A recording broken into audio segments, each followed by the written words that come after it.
Good afternoon. My name is David Schatz. I'm a trauma surgeon and professor of surgery at the University of California, Davis and Sacramento, California. I'm also the vice chair of the AAST Disaster Committee. And welcome to the AAST COVID-19 Breaking Developments panel. 2 days ago, we remembered the events of 19 years ago, and 19 years later, we're now dealing with a different disaster, but this one's got an invisible assailant. We spent the last 6 months gaining experience during which we've made mistakes and we've learned a lot. The AAST Disaster Committee has assembled an expert panel of surgeons to review both all our combined experiences as well as the current literature, with the hopes that we can relay some of this information back to you and you can take back to your own practices. I've said for a long time that trauma surgeons are front and center when it comes time to for mass shootings or building collapses. But when we have disasters that are chemical or biological or radiation based, don't call us. But it turns out, once again, we are front and center because people still get hurt and people still have surgical diseases, and the operating room has to continue. So we are indeed up in front and center. As of 2 days ago, just short of 194,000 people and the U.S. citizens have died of COVID-19, and over 900 of those people are healthcare workers. So before we start, I'd like to take a moment of silence to recognize our colleagues who perished trying to save the lives of others. So we can bow our heads for a moment.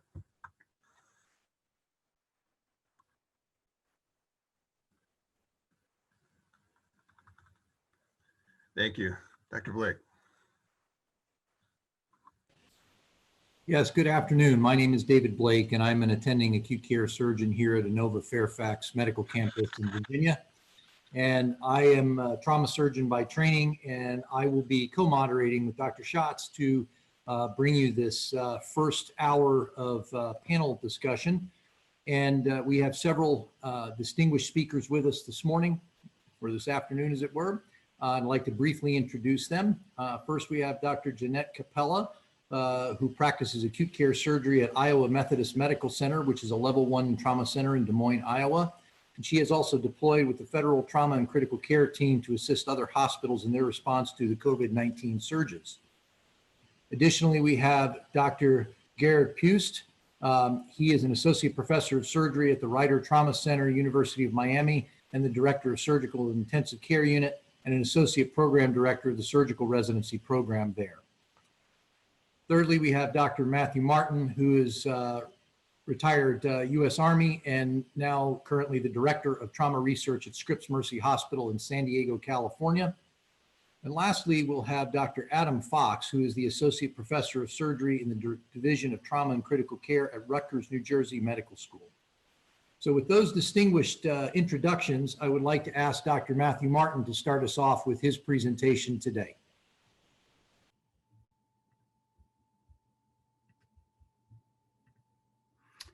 All right, thanks a lot, Dave and Dave. Can you see my slides and hear me? Okay, good morning, everyone. Excuse my voice, I just aspirated a cup of coffee. My name is Matt Martin. I was asked to talk a little bit about pre-op prep and aerosol generating procedures. I'm on the advisory board for Z-Medic. I have no other disclosures. And it's hard to fathom that we've really only been at this since March, and in such a short time, we've seen such a sea change in terms of our understanding of this disease process and the risk and how to deal with it. And if we go back to March, it looks something like this of people rapidly fleeing hospitals while all the healthcare providers were on their way in to take care of the patients for this disease that we really didn't understand. And I think any pre-op discussion really has to start with testing and our abilities to test. And I think anybody who remembers the testing back in April knows that it was not the greatest, and false negatives were a huge problem. We would have patients who clearly had COVID, and it was not uncommon to get 2, 3, sometimes even 4 serial COVID tests until you finally got the correct one that actually diagnosed them as positive. We also had no antibody tests back then.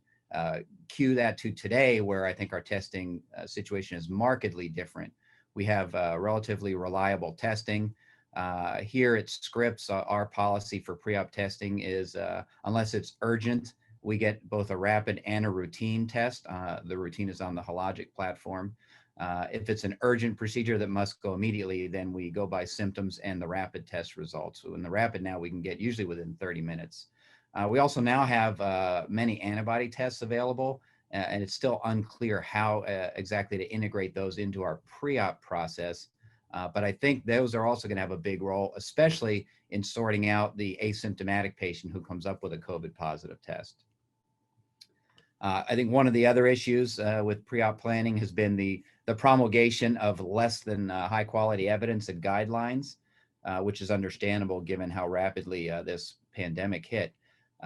Many of you may have seen these. This was the early guidelines from the American College of Surgeons for emergency general surgery.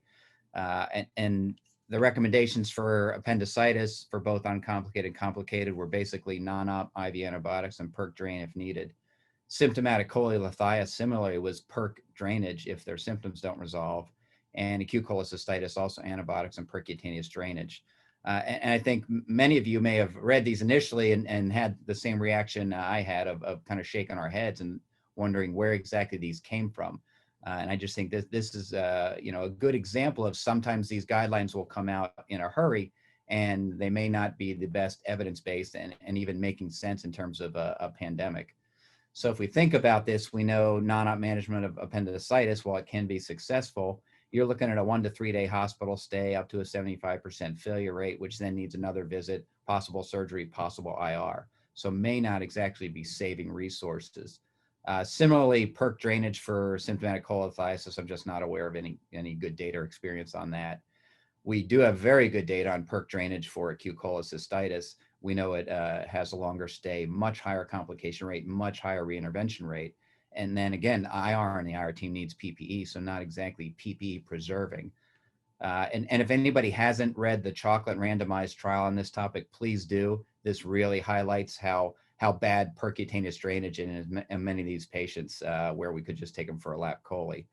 I think this was also an example of Twitter and social media having a good effect where there was immediate feedback of, hey, these don't seem to make a whole lot of sense.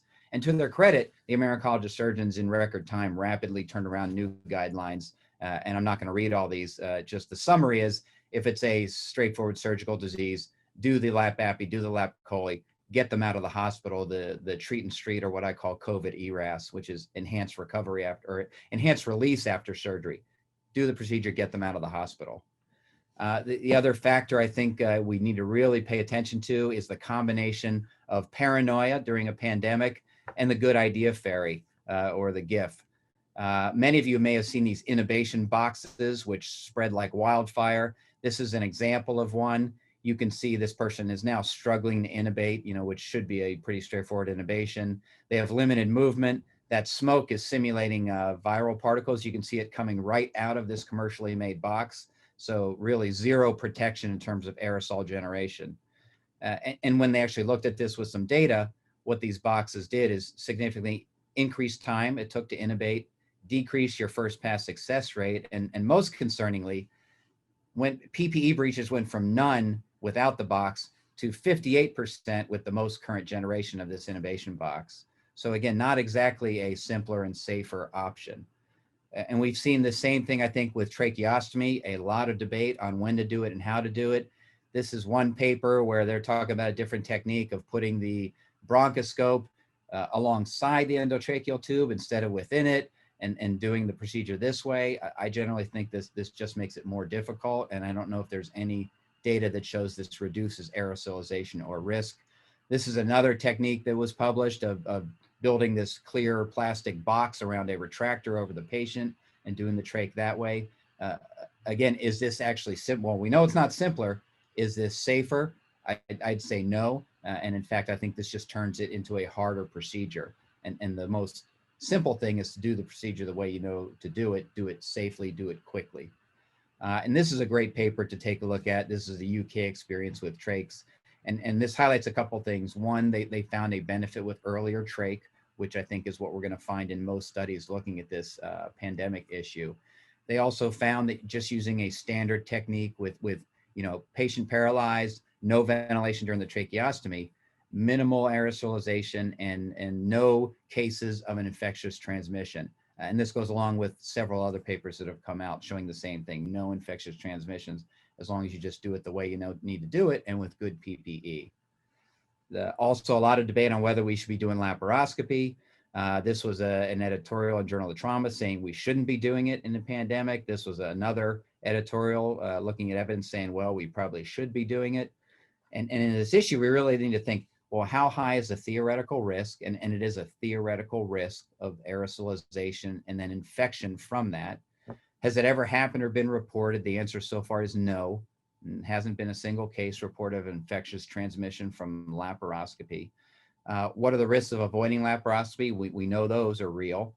What are the risks of performing laparoscopy? How good is our pre-procedural testing? And now it's very good. How good is our PPE supply and efficacy? And now again, it's relatively robust.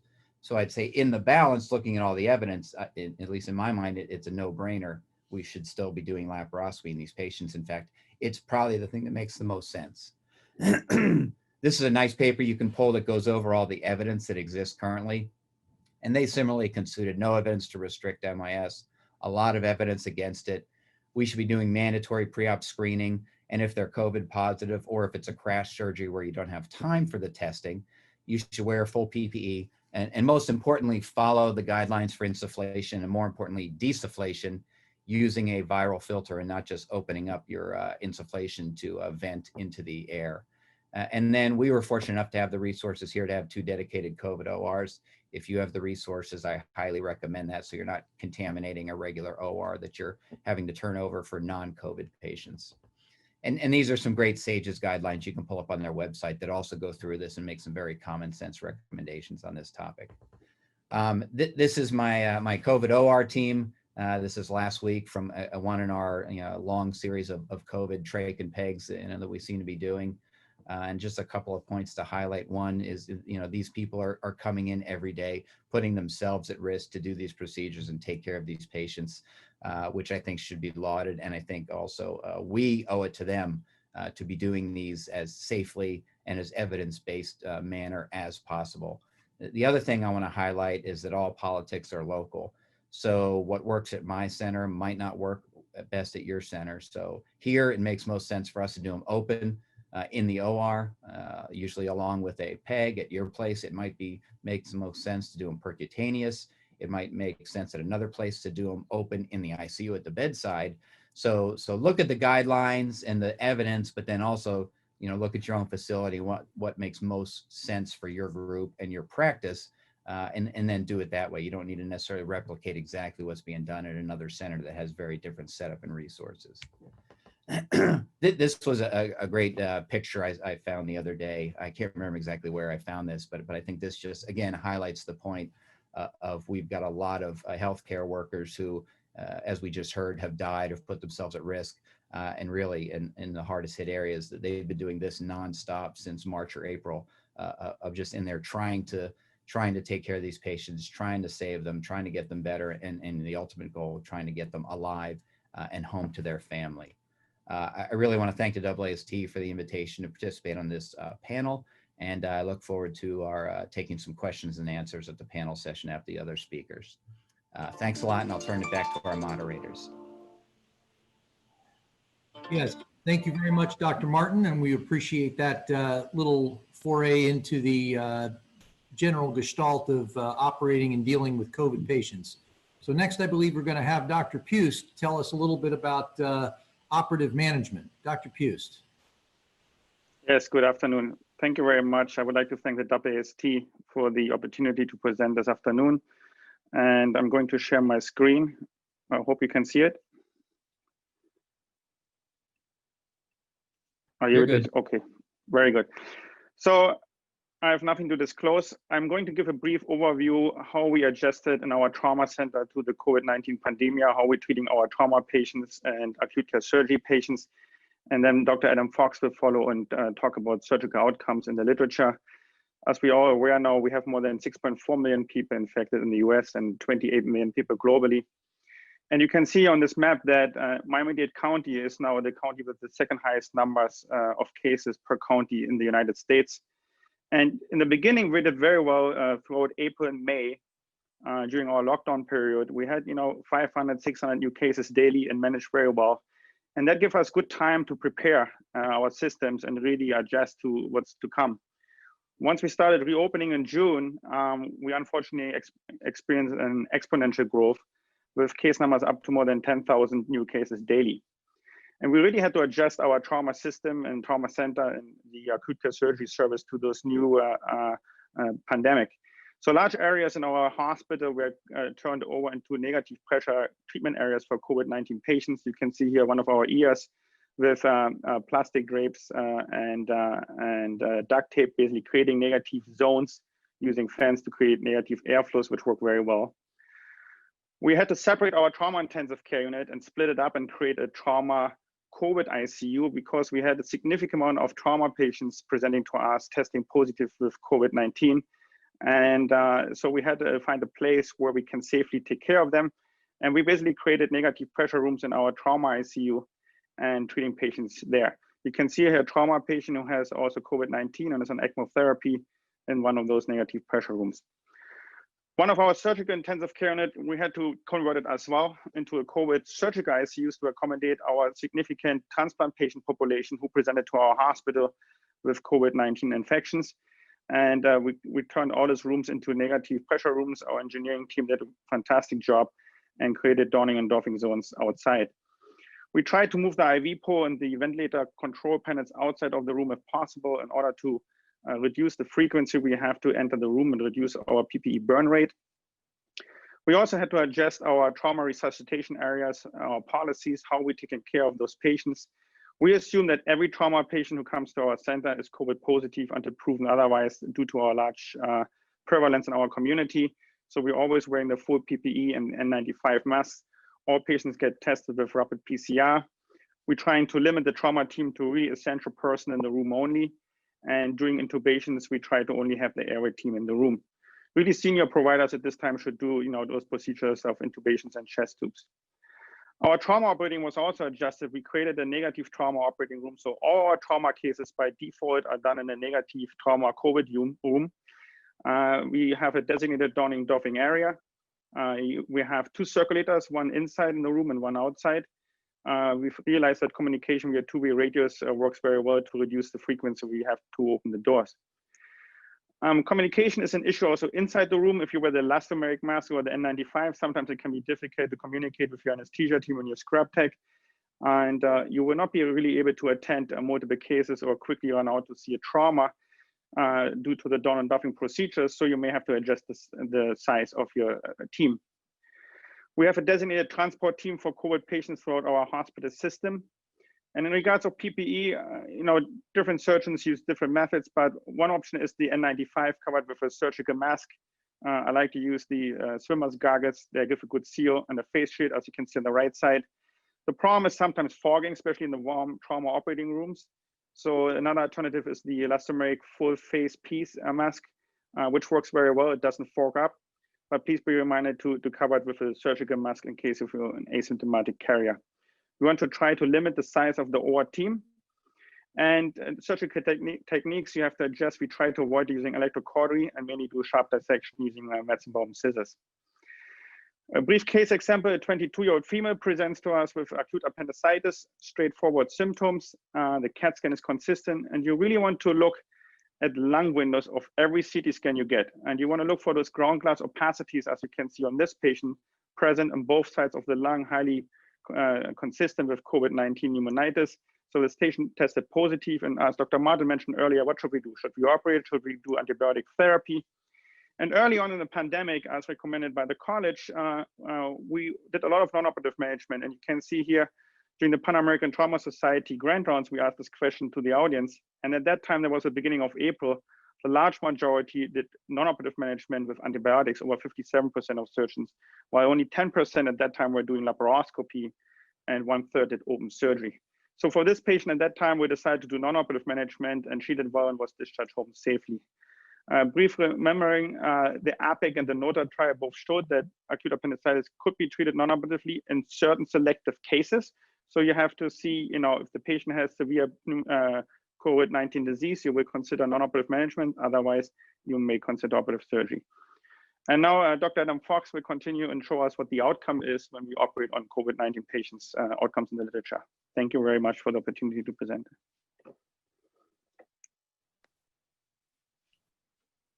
Good afternoon, everyone. I'm going to share my screen with you all now. Hopefully you could see it. Again, good afternoon, everyone. My name is Adam Fox. I'd like to thank the AAST for the opportunity and invitation to present this afternoon on COVID-19 and emergency surgery outcomes. I have no disclosures as it relates to financial. What I do want everyone to remember and understand and take some time doing is for everybody to set the tone for what I'm about to present, which is that there's not really a large amount of literature on this topic, and certainly not from a gold standard perspective. This is called the novel coronavirus for a reason. This is new, and we don't really, and the healthcare community doesn't really have a large amount of information about not only how this affects the body, but how to treat it itself. Many organizations really got together and tried to create best practices as it relates to this disease based on the limited understanding of the disease, as well as some other similar diseases. But ultimately speaking, there was really no data in which to do so.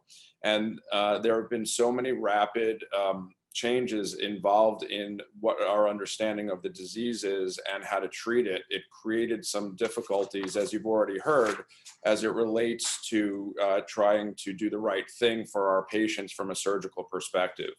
So as our understanding of the disease has improved, we've been able to sort of change our approach to these things. And ultimately, it comes down to a few basic items, which you've already been hearing about, which is good PPE and practice as it relates to taking care of patients. So jumping into this, I just wanted to set the tone with an article that was early on in April that came out, Emergency Surgery During COVID-19, What You Need to Know for Practice. What this really shows is this article looked at 12 articles from December 19th to May of, to May of 2020, and looking at predominantly emergencies and oncologic procedures. As already noted in the previous talks, there have been concerns about whether or not you should do laparoscopic cases with a worry for pneumoperitoneum. And ultimately, they came to the conclusion that you should postpone all non-essential surgeries, minimize the numbers of staff exposed, decrease occupancy of your operating rooms, and reduce the hospital stay in emergency surgery patients. Now, this is all fine, well, and good, but again, not based on any real data. The largest study that has been performed as it relates to outcomes so far has come from the COVID Surgical Collaborative, published at the end of May in Lancet. This was an international multi-center observational study looking at just over 1,100 patients who mostly had emergency surgical procedures. What they ultimately found in this study was that there was almost a 25% mortality, especially in older male patients who were undergoing major emergency surgery. They also found that about 50% had pulmonary complications that conferred a very high mortality in these patients. So that was like one of the first papers that were showing that emergency surgery was really problematic, and the patients who were arriving for this were going to be a challenge, and we were going to see some problems. But then there are some other papers that came out. This one is also in May, coming out of Mass General Hospital, looking at GI complications in the ICU. But significantly for emergency surgery, a certain percentage of patients develop bowel ischemia requiring trips to the operating room and resection, and understanding about what we're talking about here, that we needed to be able to be safe in the operating room. So having an understanding of the natural progression of this disease process was important. The next slide looks at is a prospective data review from March to April in an Indian center that had a few amount of major complications, but no real deaths.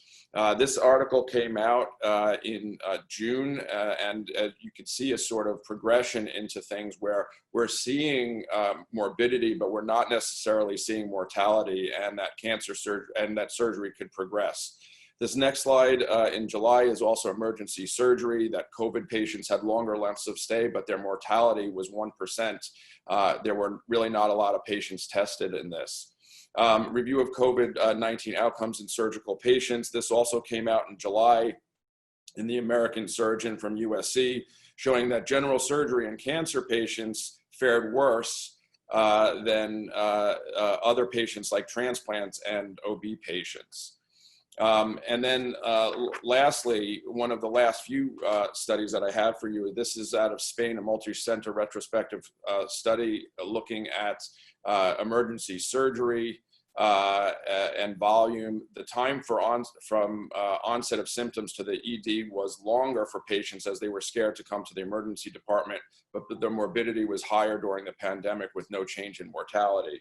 The last two slides are on open tracheostomies, already touched upon, but longer length to doing the tracheostomy because most people were scared about doing them early on and nobody really knew what the outcomes were. But ultimately speaking, these patients did fairly well and there was safety to the healthcare workers. And I'm just going to finish up by saying, really, ultimately, there's little information on this rapidly evolving disease state, and we're not really sure and don't have great literature in order to back up some of the things we're doing. Some delays may be okay, but ultimately, you could probably safely operate on these patients as long as there is good PPE and the team understands what they're doing. Thank you again for the opportunity. Very nicely done. Thank you very much. So to close our panel presentations today, batting cleanup is going to be Dr. Jeanette Capella. And Jeanette, if you could come online and give us your... Okay, sharing my screen here. Okay.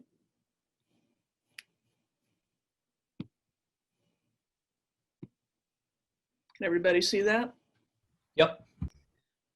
Good afternoon. Thanks to AAST for putting on this panel's discussion. I'm gonna be talking about critical care for COVID-19 patients. I have no disclosures, and I would like to thank two of my partners who helped me prepare for this talk. So this is a very broad topic and I only have about 10 minutes. So I had to narrow it down to what I think has the best data with regard to critical care patients with COVID-19. I'm going to be covering COVID-19 as a systemic disease. Then I'll cover respiratory support options, specifically nasal high flow therapy and non-invasive ventilation. And finally, corticosteroids. Now, while I've taken care of these patients, I've been struck by how sick these people can get. And it's not just a pulmonary disease, it's a multi-system disease. And this is a good review. There's a few papers out there, but I thought this was the best at showing the organ-specific manifestations of COVID-19. And from this article, there's a chart that outlines this very well. It causes COVID-19, because COVID-19 targets ACE2 inhibitors, it affects every organ in the body. It causes direct injury and apoptosis to not only alveolar cells, but renal cells, lymphocytes, hepatocytes, neurons, myocytes, vascular endothelium, enterocytes, and even adrenal gland cells in the hypothalamus. It also causes indirect damage through immune system activation and cytokine storm. Patients can develop not only severe ARDS, they also get acute kidney injury, strokes, DVTs and pulmonary emboli, severe delirium, myocarditis and ventricular arrhythmias, elevated transaminases, and adrenal necrosis. These patients can be as sick as a surgical patient with an abdominal catastrophe, if not even sicker. and they can crash very quickly within just a few hours. So again, this is not just a pulmonary disease, but a multi-system disease. Next, I'm going to talk about respiratory support, specifically the safety and efficacy of non-invasive ventilation versus nasal high flow therapy. There have been concerns about infection transmission around these modes of respiratory support, and especially early in the pandemic, this led to an intubate early approach, which overwhelmed hospitals and ICUs, led to prolonged ventilator times, and probably higher mortality because of shrinking resources. So everyone, I'm sure, will recognize this as a normal escalation of support in critically ill patients. But this is what we were doing using the early intubation approach, and I think unnecessarily. There has been a tendency in some areas to lump nasal high flow therapy with non-invasive ventilation, but there are very significant differences between these modes in how they work and in their safety and efficacy profiles. Speaking to safety, the best evidence available has shown that aerosol dispersion is much less for high flow nasal therapy. As you can see, less than 10 centimeters than it is for non-invasive ventilation, which can vary from 40 centimeters to as much as 95 centimeters, depending on the type of mask and the amount of pressure used. In terms of efficacy, there was a landmark study in 2015 from Fratt and others, which showed that for 310 patients with hypoxemic respiratory failure, nasal high flow therapy had significantly improved mortality and reduced intubation rates compared to both conventional oxygen therapy and non-invasive ventilation. Other studies also showed that it reduces reintubation rates when compared to various types of conventional oxygen therapy and BiPAP.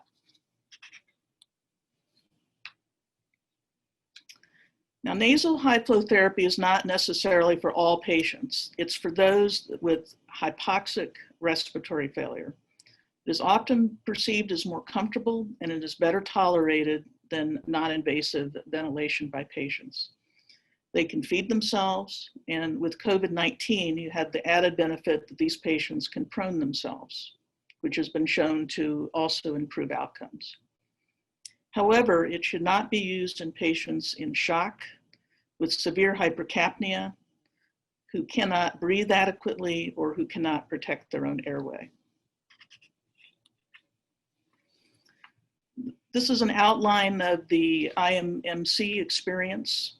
And as you can see, we saw about 446 patients between March and June. Of 148 patients who would have been intubated using the intubate early approach, 123 received nasal high flow therapy. Of these, 82 avoided mechanical ventilation altogether, and half of those patients never needed to be in the ICU.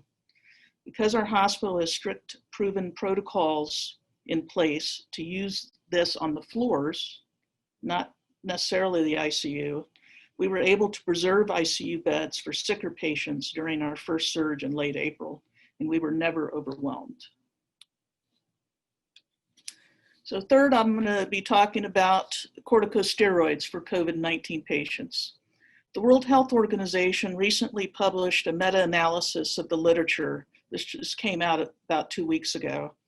And it shows that dexamethasone, hydrocortisone, and methylprednisolone improve mortality. The largest of these studies, the recovery study, showed a 12% decrease in mortality for low-dose dexamethasone. And the decrease in mortality was seen across most subgroups: young and old, male and female, ventilated and unventilated. The only group it didn't seem to make a difference were those sick enough to need vasopressors. Also, generally speaking, there were fewer adverse events. We don't have a lot of data on COVID-19 in surgical patients, as Adam already pointed out. And we have no data that I know of that talks about steroid use in these patients. So I think we still need to be careful in high-risk patients who have the misfortune to have something like, say, necrotizing fasciitis or an abdominal catastrophe and COVID-19. And we will need to use clinical judgment when deciding whether to use a corticosteroid or not. So in summary, COVID-19 is a multi-system disease with both direct and indirect effects. High-flow nasal cannula therapy is safer and more efficacious for these patients. And corticosteroids are beneficial for COVID-19 patients. Again, thank you for the opportunity to present today, and I'll be happy to answer any questions. Dr. Capella, thank you very much. That was actually a very nice encapsulation of several of the topics that we've touched on already. So I thank you very much for that nice summary.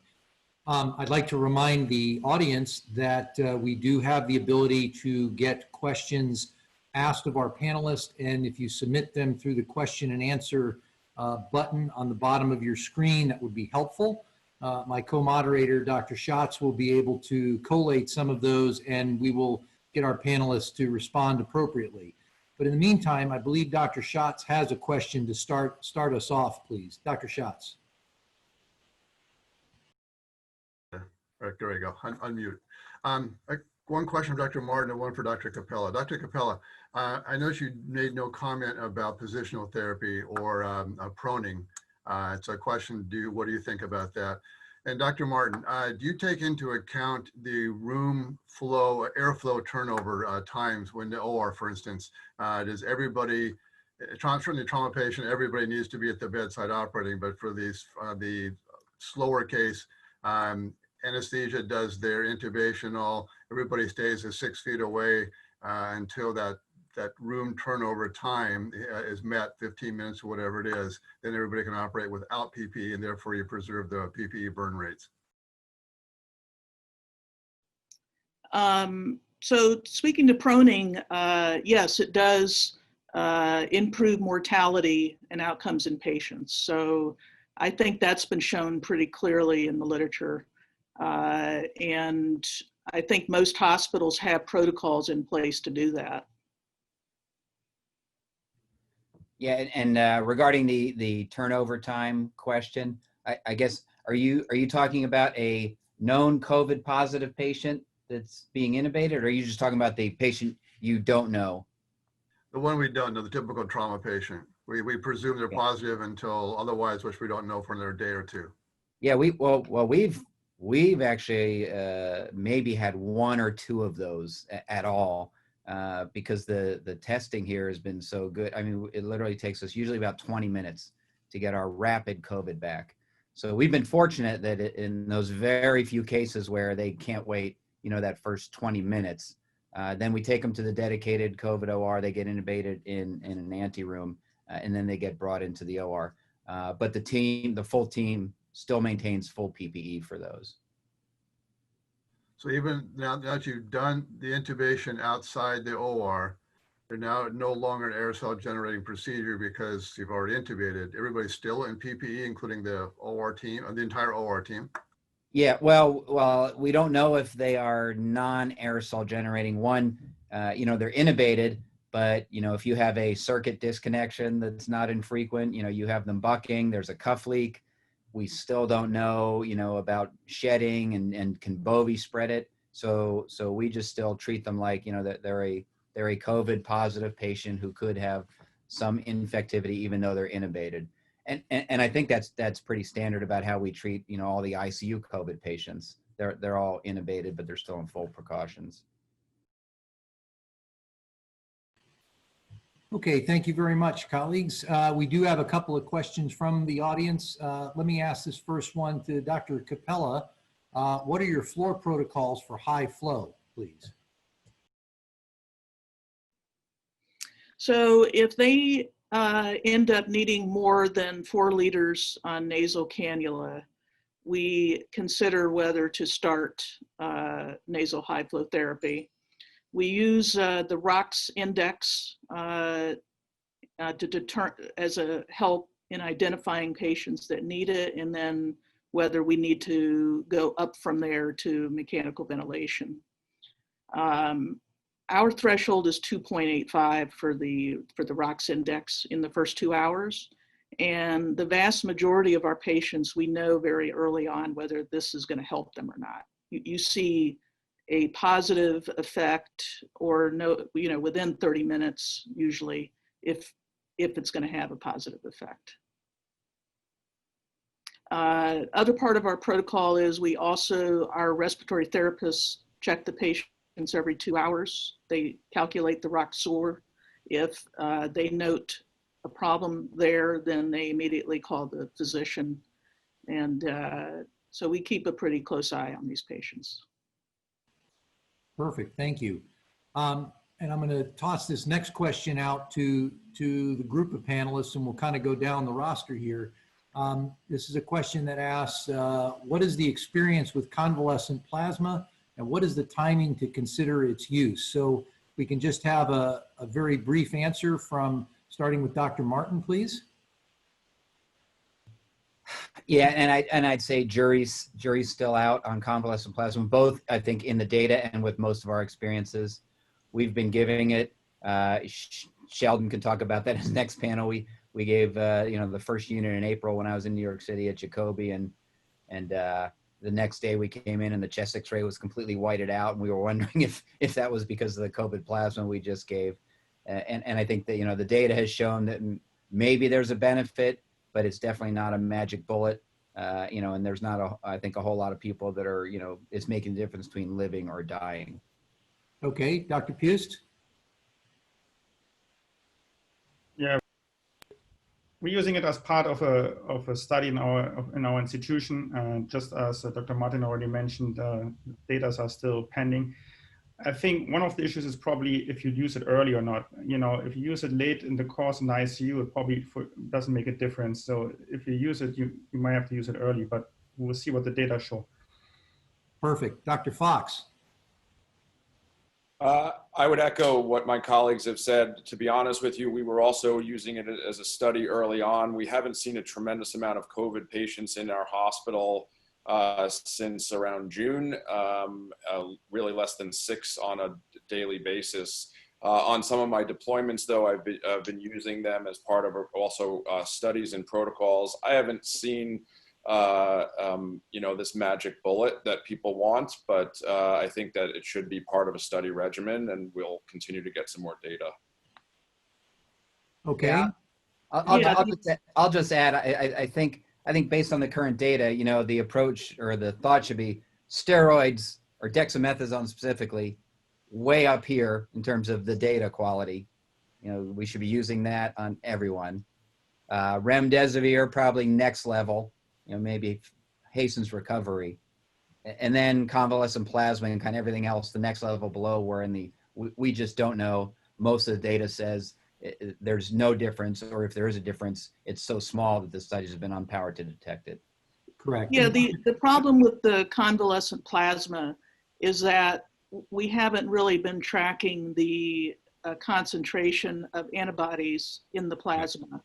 And, where we have, we don't really know what concentration is going to be beneficial.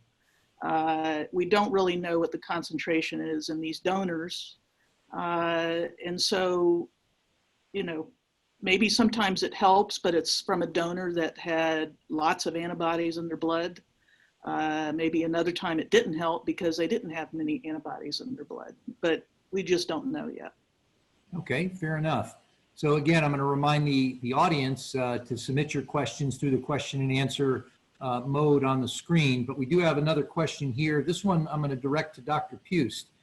Any benefits of nitric oxide, especially when combining with high flow nasal cannula oxygen? Yeah, so we have used nitric oxide with high flow nasal cannula oxygen. So as Dr. Capella mentioned earlier, the patient cannot be like in mechanical respiratory failure, right? So those need to be intubated. But the ones who are breathing comfortably on a high flow nasal oxygen and are still hypoxic, we have seen when we mix nitric oxide into it, 40 parts per million, it really helped. And it especially works, on the younger patients who have a better reserve, it worked pretty well. And then obviously proning. So I think the proning is also very important, self-proning on those awake patients. But I think there's a rule for nitric oxide if it translates into survival benefit. We don't have that data at this time, but we have used it and it occasionally works. Okay, perfect. This one I'm going to send out to the audience or to the group of the panelists again. When do you indicate full anticoagulation in COVID patients besides the DVT and PEs are confirmed? So let's start with Dr. Fox. Just want to make sure I understand the question. I think it is asking, outside of the people who have known DVTs or PEs, when are we starting anticoagulation? As this evolved over the springtime, where not everybody was really getting any anticoagulation, and we started understanding that there was a component of hypercoagulability in these patients, we were starting to do it on every one of our patients towards the end of our major surge. Again, there's not a large amount of data on any of this, and it's hard to know exactly which patient population needed it, whether or not you do it early before anybody gets really sick, especially from a pulmonary standpoint, or not. There's not a great amount of data, and I would be curious to hear what the other panelists have been doing as well. And do you use a high dose or a low dose anticoagulation mode for those patients when you're doing it? We were using a high dose, I believe, in our institution. Okay. Dr. Capella, do you have any comments on that? Yeah, these patients have a higher likelihood of DVTs and pulmonary emboli, and it has to do with the effects on the vascular endothelium and probably direct effects on certain components of the blood cells. And I think that everybody should definitely be prophylaxed if they have COVID-19, whether they're surgical or not. If they do have a DVT, I would start them on therapeutic Lovenox. I've even had patients that we've tried to do CRRT, and they kept clotting their lines. And we literally had to start heparin drips to keep those lines open in these patients. And I've never had to do that before. And I had to do it twice in just in 1 week back in July. So I think we should be more generous with our Lovenox in these patients. Okay, I was going to ask, then, do you use fractionated heparin or the unfractionated version? But it sounds like you're using the Lovenox. low molecular weight. Yes. Okay, Dr. Pugh, how about you? Do you have any comments on this topic? Yes, we have been very aggressive with anticoagulation in our institution, especially with patients who have, elevated D-dimers and so on. In our surgical COVID unit, we treated a lot of, or still treating a lot of transplant patients, former transplant patients, specifically, kidney and liver transplant patients. And a large number of those patients are going into renal failure and on CVHD dialysis or hemodialysis. So we use the heparin anticoagulation with a heparin drip on those patients since they're in dialysis. But we have been using it very aggressively, yes, from early on. And Dr. Martin, any quick comments? Yeah, everybody gets prophylactic dose anticoagulation. Anybody who starts to have really significant D-dimer elevation is when we think about going to therapeutic. And initially, many people were using a cutoff of 3,000 or 5,000. I think a lot of places have gone more liberal with anybody over 1,000. And Lovenox, one of the questions though is these patients often have renal injury or even full renal failure. And what should you do in those patients? Should you go to unfractionated heparin? I know at Jacobi, and I don't know if they're still doing this, we were just doing 1 mg per kg a day of Lovenox, even if they're in renal failure, and then just following 10A levels, which I think is reasonable. But if anybody hasn't seen, there's a preprint pub in Journal of American College of Cardiology out of New York that looked at this question, 3,000 patients, and they showed a significant reduction in mortality with anticoagulation, like 50% lower mortality than the ones that just got prophylactic dose, which is additionally surprising because you would think those would be the sicker patients and they're getting fully anticoagulated, so it would be biased against them. So I would take a look at that, and I think, again, that strongly supports a very liberal approach to anticoagulation in these patients. Okay, and continuing on a similar theme, do any of you use the TEG or TEM for deciding what to do? And what about the role of TPA? So 2 parts, brief answer, Dr. Martin. We don't use it here. There's a couple papers that have just shown, yeah, you get a whole bunch of TEG, abnormalities. I think it's the same as what we do now, following INR and PT and PTD and D-dimer and CRP. We just don't know what all the patterns mean yet. Dr. Hughes. Unmute. You're mute, Gerard. Can you hear me now? Sorry. I have a little delay here. Dr. Ernest Moore out of Denver is studying a multi-center trial now on TPA use and will be one of the study sites. So we're going to enroll as part of a study. We're going to use it and we'll see what the data show. But we're not using it routinely at this point. Okay, Dr. Fox? Also been discussed during our surges, but have not really had any experience with it. With TPA, that is? With TPA, we're really using TEG or any thromboelastography for this. Okay, great. And Dr. Capella? Yeah, we have not used ROTEM at our institution for treatment of COVID-19. Okay. And any role of TPA? We haven't had to use it for anyone. Using heparin drip is about as far as we've needed to go in some patients. Okay, perfect.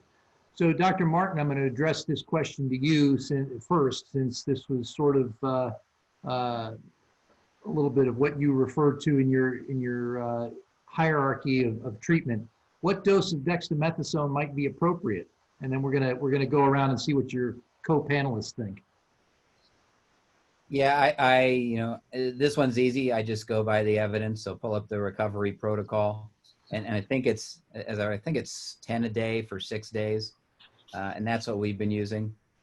Occasionally, if we have a patient who relapses or is just refractory ARDS, we'll go to higher dose steroids. But other than that, we just use the recovery protocol. Perfect. Dr. Pust? Yeah, same here. We're going by the protocols. I believe it's 6 milligram. Some of the patients who are in profound septic shock down the road, they may get stress therapy with hydrocortisone, the full dose, 100 milligram Q8 hours. But, for the regular patient, the 6 milligram. Okay. So looking, at that paper that I showed you earlier in my talk, you don't get much more with high dose dexamethasone compared to low dose. So low dose is adequate. The recovery protocol is what we've been using. Okay. And Dr. Fox, to summarize? I would summarize by saying I agree with the above. Okay. D. All right. Last question for our panelists. This comes from Dr. Maddox. What long-term post-COVID-19 syndromes will we be seeing in our clinics? Dr. Martin, why don't you start? I think you're going to be seeing all of the usual PICS issues that you see in any critically ill population, and that's the post-intensive care syndrome. These patients are very weak and debilitated. If they do survive an ICU stay, and by the time they're being discharged, they almost all have to go to a rehab facility. We see a lot of long-lasting cognitive deficits. The question is whether it's truly different than any other patient that's just that sick in an ICU, whether there's something specific about COVID or not. But I think those are going to be the big issues: is the muscle deconditioning and weakness, the prolonged neurologic effects, and then the prolonged pulmonary effects. None of these patients, even after they recover fully, are going to be out running a marathon anytime soon. Correct. Dr. Fox? anything? I would say the same thing. If you're not going to be sick enough to be hospitalized or hospitalized in the ICU, they're probably going to recover fairly well. But if you end up being in the ICU or critically ill for any length of time, I think you're going to see the same things as any critically ill patient.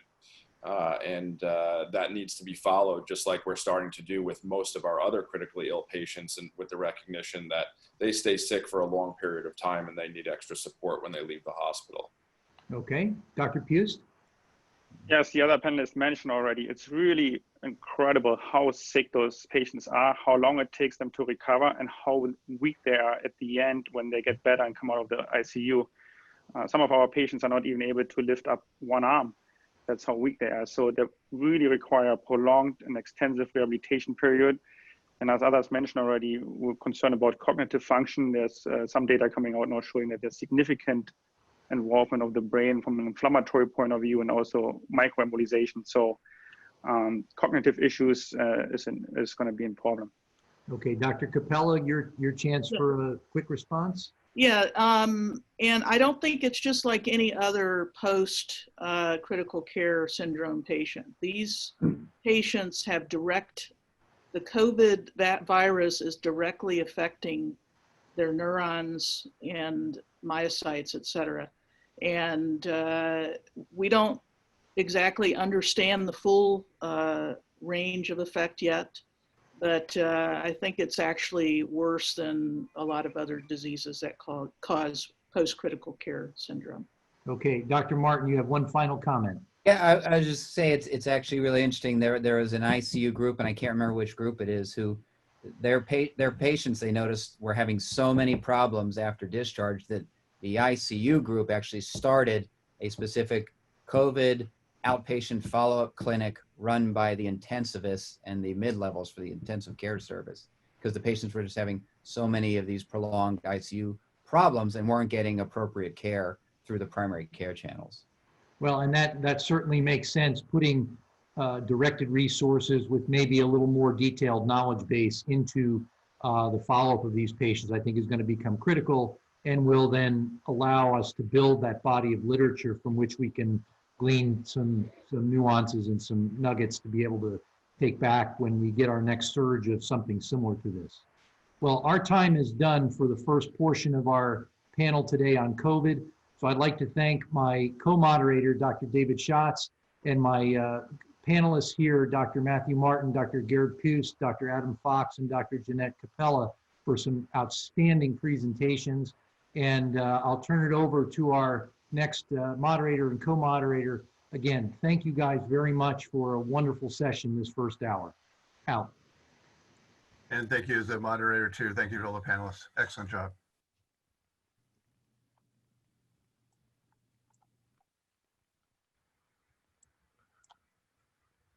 All right, well, I guess it's time for the second session, and I'm going to kick it over to Jody Giacomo, who's going to be our moderator for the second session. Thank you very much, Jay. First, let me thank Drs. Blake and Schatz for the great first session. I found it very informative. The panelists, Dr. Martins, Pust, Fox, and Capella. I enjoyed it. I took a number of notes. I'll be talking about things here at my facility that you guys brought up. As Dr. Doucette said, I am Jody DiGiacomo, and I'm the moderator for the second session in conjunction with him. And we are going to be talking about the COVID response from the health system's perspective. I'm the Director of Surgical Critical Care and Associate Director of Trauma here at Nassau University Medical Center in Long Island, New York. And before I get started, I do want to give a shout out and a thank you to Dr. Doucette, the co-moderator, who's also the organizing energy behind this whole COVID-19 Breaking Developments panel today. So a big thank you for that, Jay.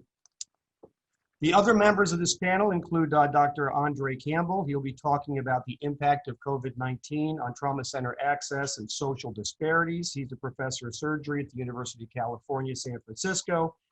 He's the vice chair of diversity, equity, and inclusion in the Department of Surgery at the Zuckerberg San Francisco General Hospital.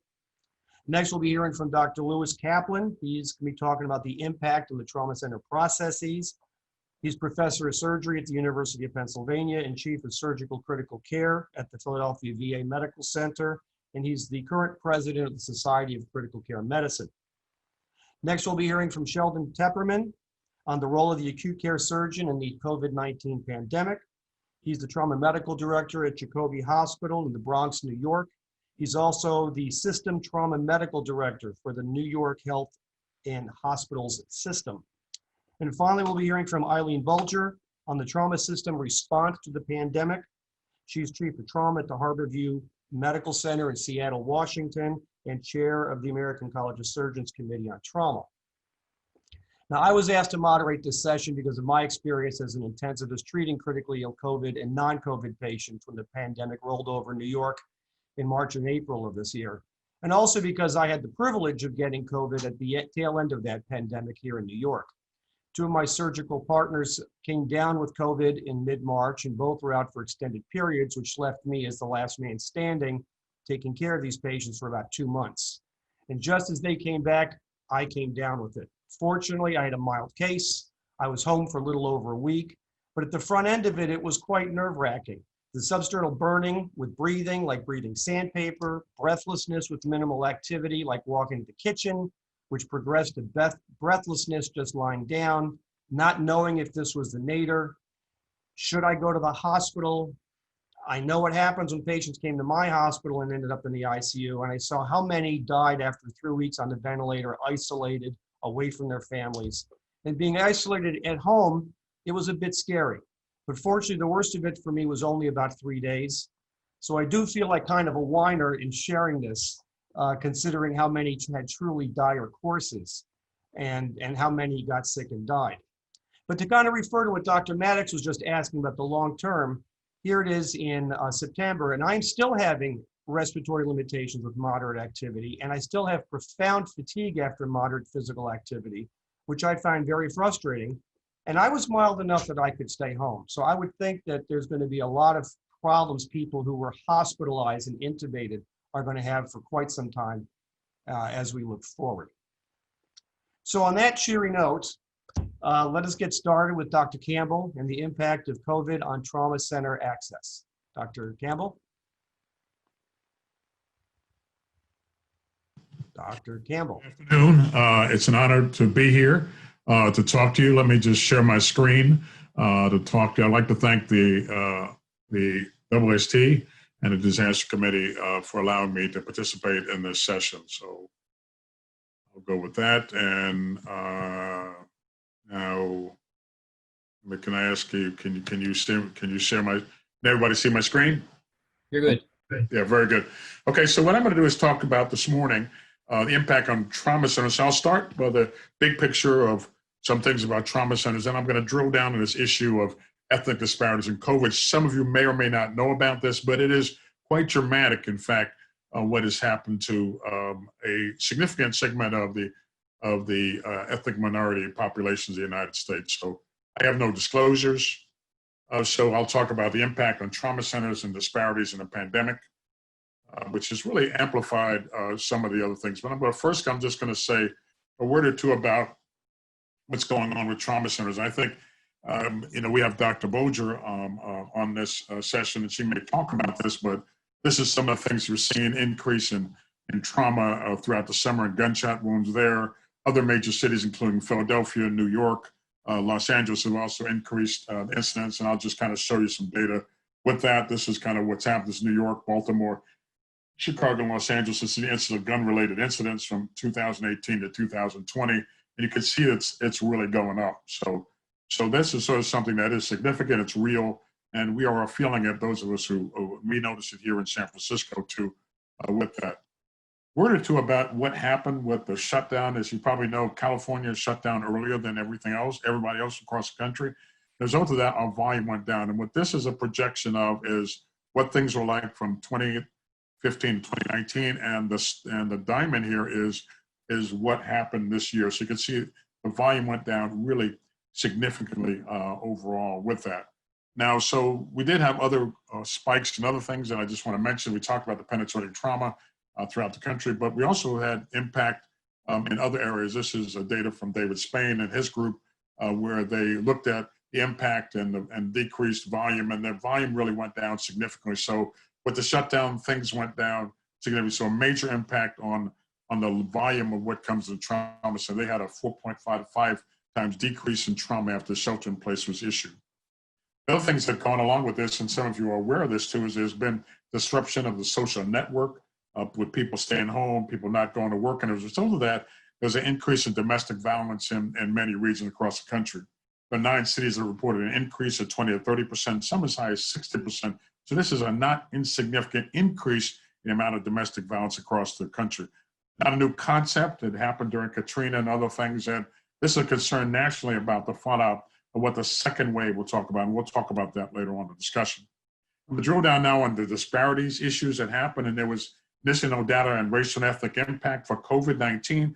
But as we moved into the pandemic, the data was being released and we found there was a traumatic impact on Native Americans, Latinx, and African Americans. And I'm going to share with you some of that data in the next few minutes I have. The politicians notice it, like why is the poorest people getting this problem? This is the governor of New York, Andrew Cuomo, discussed an issue a number of months ago. But there's also we know that there's also disparities in terms of outcomes at trauma centers, and that is in trauma, in cancer, and it is complex and multifactorial. And I'll share with you some information on that. And this is data on trauma centers. This is the group in New York that presented that, and what happened. What they found is that the Latinx and Black patients were less likely to be discharged to rehab relative to white patients, and that Asian patients were more likely to go to rehab if privately insured. So these are things that we know in terms of outcomes. Also in terms of breast cancer, there's disparities in outcome. There's disparities in pancreatic cancer treatment and outcomes with minority patients also. So this is a disparity thing that has been just amplified by the pandemic here. This is a monograph that I was involved with, looking at social determinants of health, neighborhood education, employment, food access to outcomes, and really looking at that gun violence as a public health crisis, which I think we all recognize that right now. The regional factors that go into it, legislation, gun ownership, a large impact in the African-American population we had. These are some things that I thought are interesting. I think we're just going to talk about this just for a moment, and we'll get into some more meaty statistics here. But these are the comorbidities that lead to increased incidence of hospitalizations and complications with COVID. The asthma, the hypertension, obesity, diabetes, kidney disease, obesity, as you can see. And if you have 3 or more conditions, it's 5 times more likely that you're going to have significant problems with that. And this is underlying. This is what increased the situations in terms of complications related to COVID. A little bit more about Black patients here. In 35 to 45 degree, COVID-19 mortality was 9 times higher than an age-matched white peers. Some of you may not know this, but 1 in 1,200 African Americans in the United States have died of COVID since the pandemic started now 6 months ago. So this is a not insignificant number in terms of Black patients. There's twice the mortality than white and Asian populations. Overall, this is data from that I got from Rhea Board, some things that she had presented at our grand rounds a couple of weeks ago. And this is just to kind of give you an idea. The idea here is that the impact is hugely more common in Black and Latinx patients. And our patients here in California, it's been more common that Latinx patients have been affected. And I'll show you some data on that in a minute. But certainly Black patients all throughout all the age ranges have been profoundly affected, as well as Latinx patients. These are the numbers in California. You can see the Latinx patients here, larger number of cases, higher percentage of deaths. You can see that 48.5% of deaths on the top were in California were in Latinx patients. African Americans above the general percentage in the population, but certainly more than average. And white patients have less incidence there.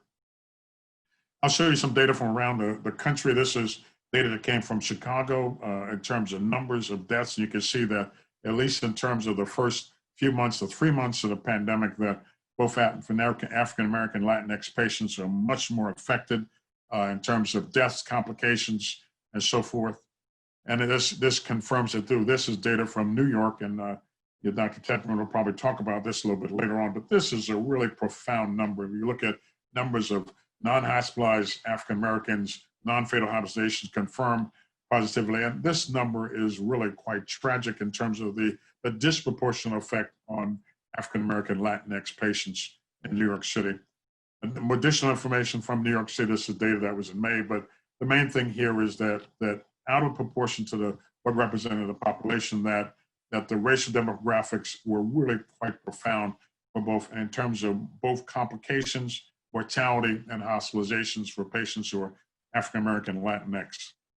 The pandemic really exposed the window overall in the general population in terms of racial and ethnic disparities, and there's been a lot of publications on that. And this is just data showing that African Americans before the pandemic were a higher mortality and a less survival rate overall in terms of life expectancy throughout this, which many of you may know already. But there are things that can be done to improve it, and this is data that has been presented in some of the health affairs literature, looking at social development programs, investment in education, having African Americans participate in policy and decisions, and getting better access to care. All these things to help.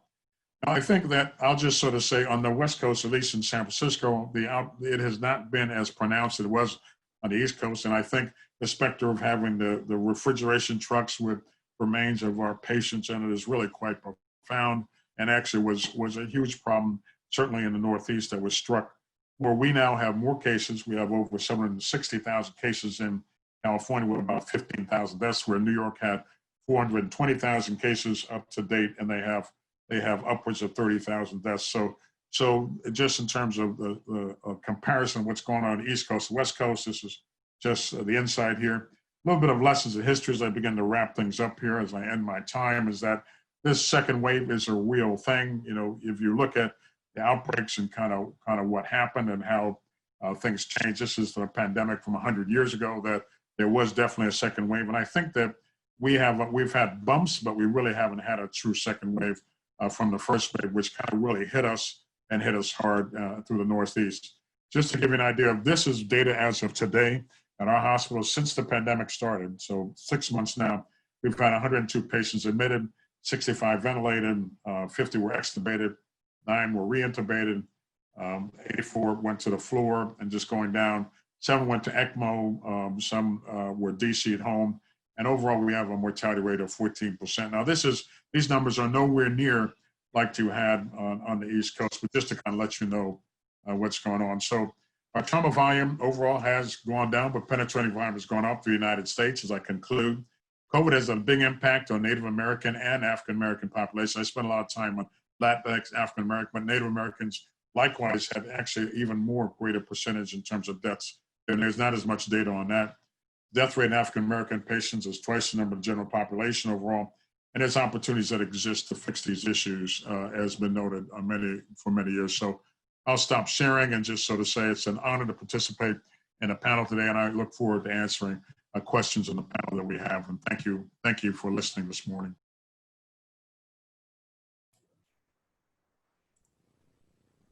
Okay, well, thank you very much, Dr. Campbell. That was really excellent. Very much enjoyed that. Next, we're going to hear from Dr. Kaplan on the impact of the trauma center processes. Dr. Kaplan?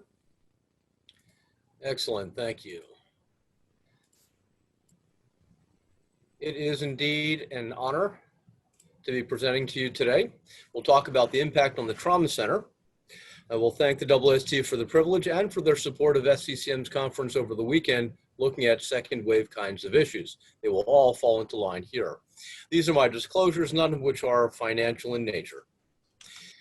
These are our objectives. We'll talk about the trauma center and touch on the different aspects that make up the facility and conclude with how this has impacted you. During the early portion of this pandemic, we've had all kinds of issues. You know about them, so we're not going to dwell on them. Panic, too little of one thing and too much of another. But that lockdown had a frame shift impact on trauma centers. You've heard about this a little bit already. Decreases in falls and motor vehicle crashes, decreases in non-intentional violence, and increases in intentional violence, in particular gunshot wounds. I'm not going to show you data on this because the importance is that the trauma team was then unavailable because they needed to stay engaged for violent injury during the pandemic. They were unavailable to deal with the rest of the critical care issues that impacted the center. Some of those immediate issues were how to manage exposure. PPE was in short supply for everyone. And in order to reduce PPE and reduce exposure from one member of the team to another so that there were enough teams to go around, and we weren't in the Jody DiGiacomo situation of being the only one, we used telemedicine for remote handoffs in education. Testing needed to be rapid for our patients, and it needed to be prioritized. And that had to be a negotiation with the rest of the hospital where they also wanted tests for their patients. The facility, as you've heard from Dr. Martin, needed to have a designated OR, but also designated travel routes so that you did not have COVID potential or positive and COVID negative patients in the same space at the same time. Security concerns were vast. Many of the entrances to the hospital were locked down and routine screening was enacted. Of course, this is problematic with the patient presenting to the trauma bay, where now you need to screen not only the patient, but also the EMS clinicians who are bringing the patient to you, who are going to hand off to you within that bay.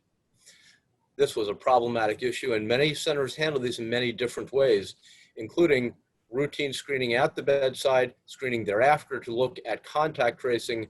There are a variety of ways to address this with no single best one.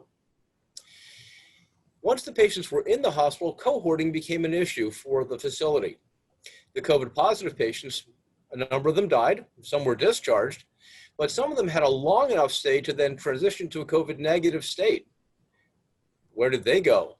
Or did they stay where they were? Some of the COVID negative patients, well, they were discharged, but some developed symptoms after their urgent surgery and were proven ultimately to be COVID positive. Therefore, you already had mixing within a COVID negative space. And those that were under investigation had disposition that depended on testing and whether or not you believed it and how many times you needed to repeat it. Therefore, while we believe we were practicing cohorting, in reality, a lot of the cohorting was mixed. Therefore, this increased the risk for everyone. But not for these people. Medical students, trainees from multiple disciplines, rotating residents, and in fact, some of the department depth that you relied on for specialty issues, well, they were at home while you were not. And of course, we excluded the families and significant others. But we developed new care teams, prone position therapy teams. Ortho rose to that challenge. Many of our vascular colleagues took over placing all of the lines. Aerosol generating procedure teams that were unique and focused, such as that for tracheostomy, these cropped up and offloaded much of what we needed to do, including family communication. Palliative care and social work did a spectacular job. These were new roles for many of them, and they shouldered it well. What this meant was that your ICU had to be transformed. The lack of elective operating really opened beds, but at the same time, it developed a new syndrome, nosocomophobia. Yes, it's a new word, fear of hospitals, and that translated into 42% fewer ED visits. That's CDC data. Effectively taking your surgical ICU, with the exception of trauma and transplant patients or those with emergencies, and convert it into a medical ICU. Adaptations for the ICU to do this are in these three bulk areas. One reduces room entry. The other is enhancing communication because it's very hard to talk to anyone behind a PAPR. And a lot of attention was paid on clinician safety, including how your specimen got to the lab. How to reconfigure your ICU has been encapsulated and encoded, and that reconfiguration even includes emotional support for staff, and we'll touch on that in a moment. But your ICU probably looked like this. Yes, all the handwriting on the wall, including medications and ventilator settings, is ethically supportable, even with the right to know and the need to know acts. But you'll notice that the pumps are outside of the room.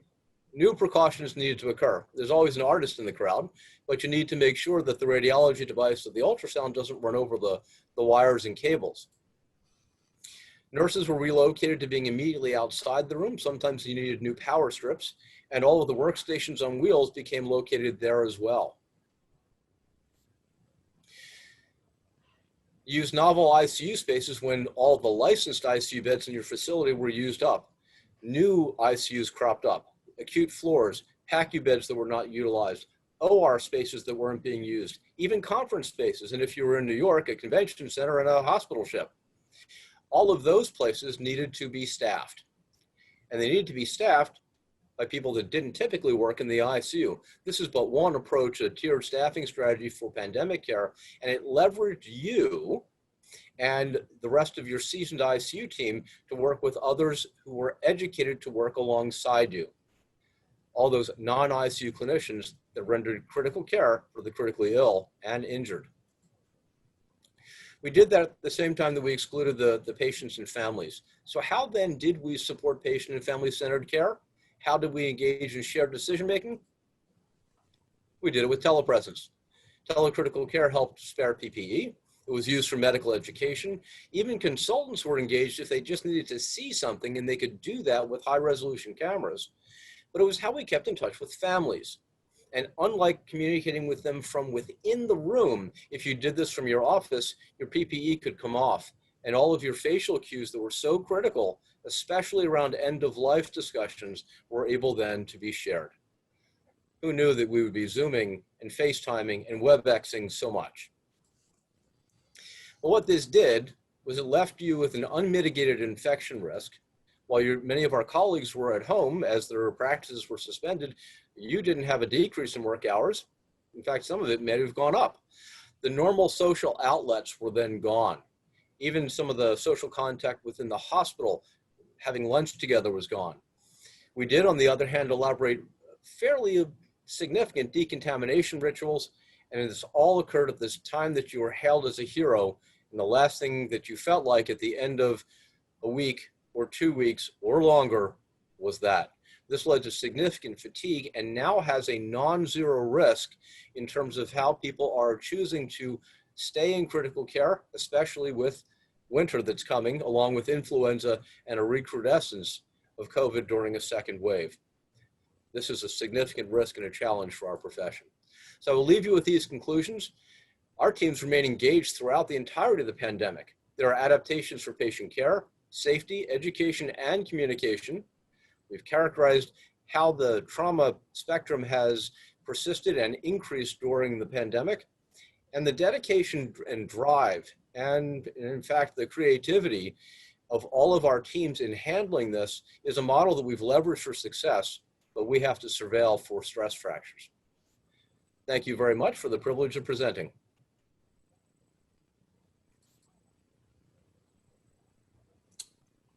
All right, Lou. Dr. Kaplan, thank you. That was very, very good. I very much enjoyed that. Now I'm going to move on to our next speaker, Dr. Shelley Tepperman, on the role of the acute care surgeon in the COVID-19 pandemic. Shell? Thanks, Jody. I'm going to share my screen.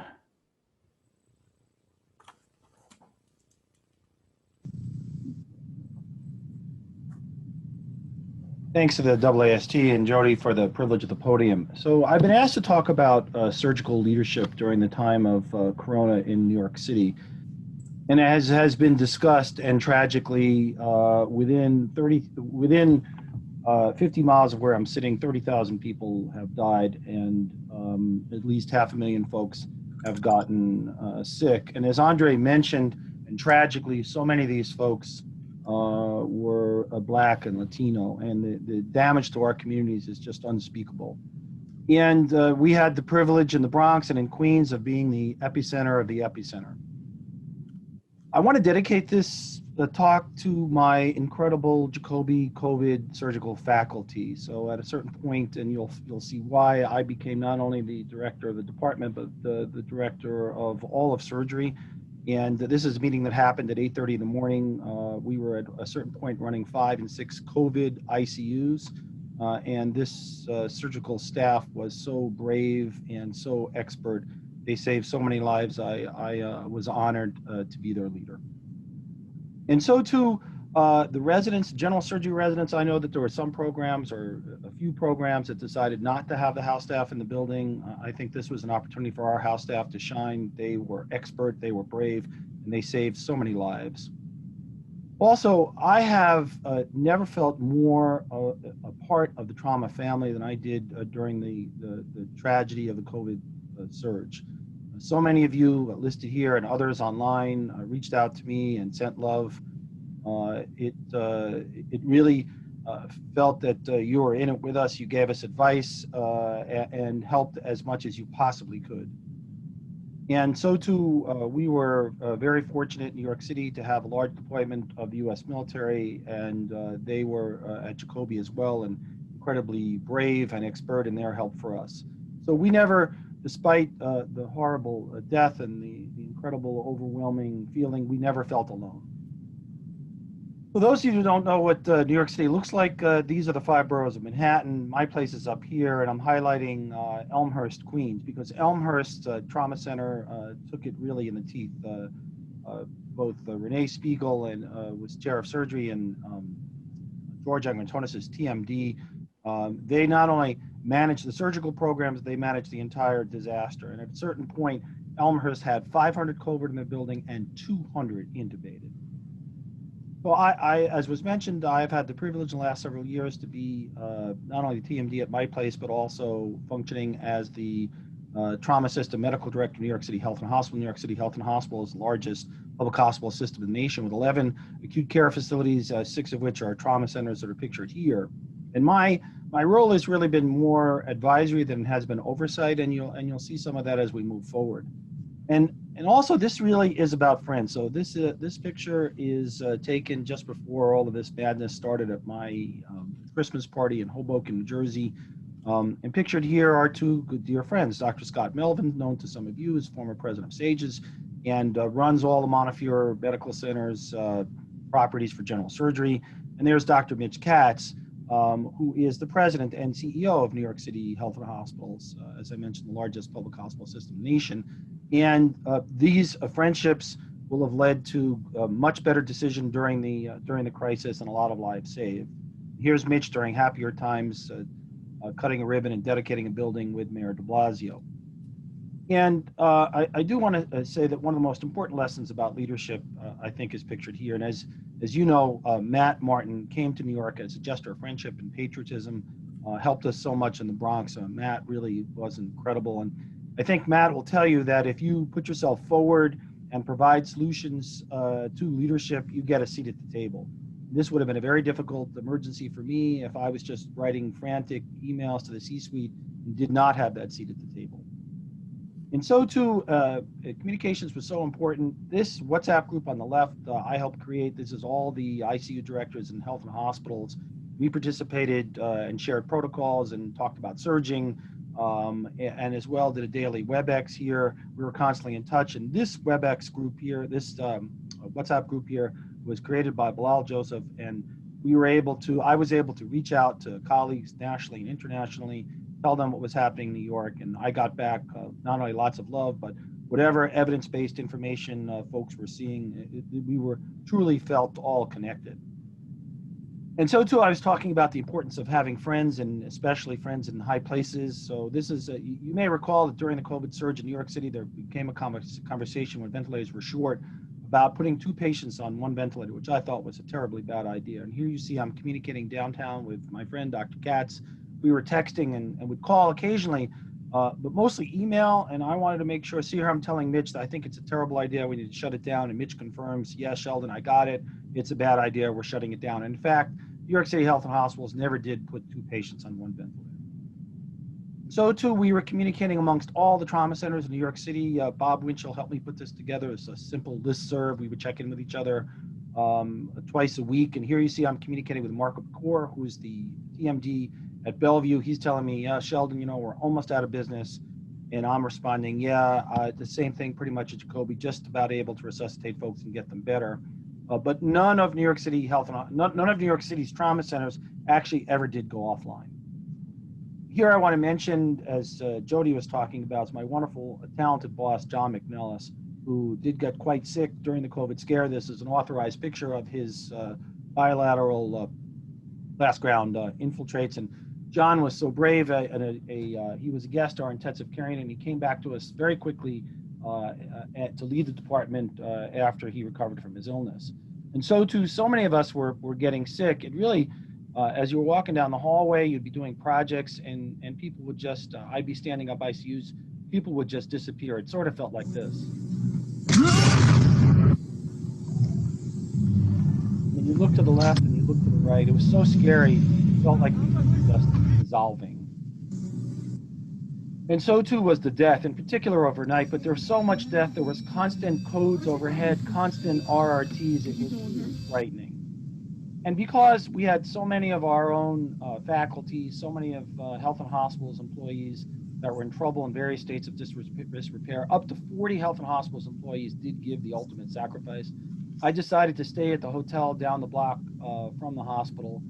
I stayed there for about 6 to 8 weeks, make sure that no one was left behind until every last member of our company went home. And there did come a time that the union and Dr. Katz asked me to go on 60 Minutes and tell the nation what was happening in New York City.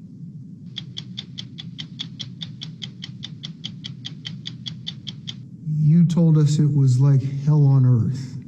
New York City is on fire. Our neighbors are dying.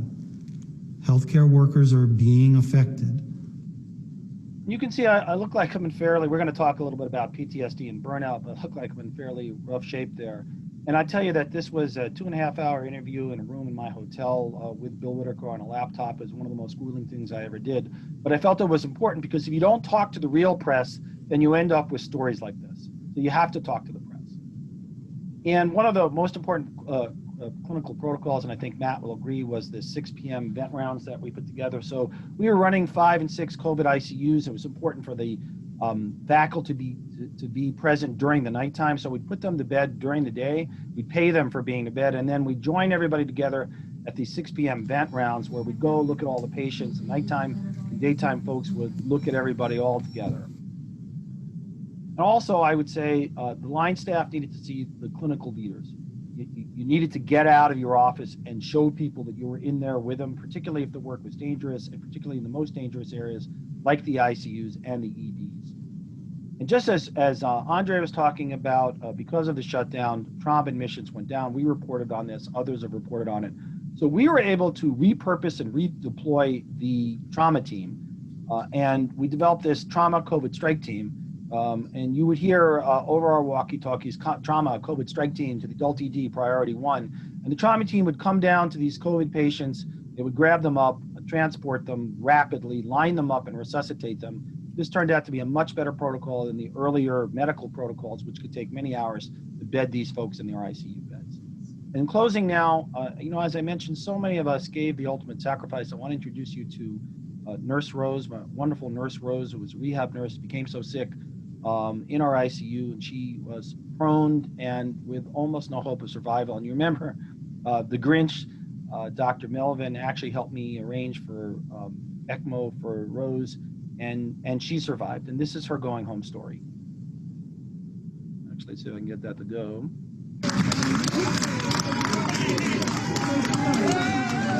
Ladies and gentlemen, it is time for Nurse Rose to go home.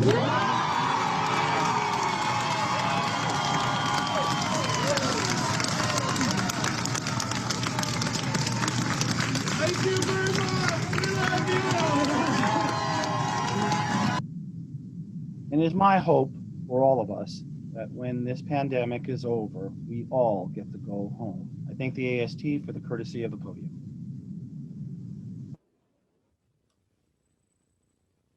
Thank you, Dr. Tepperman. That was impressive. And I'm sure that was echoed all over the country, and perhaps even now as people continue to deal with the massive load of patients at their institutions.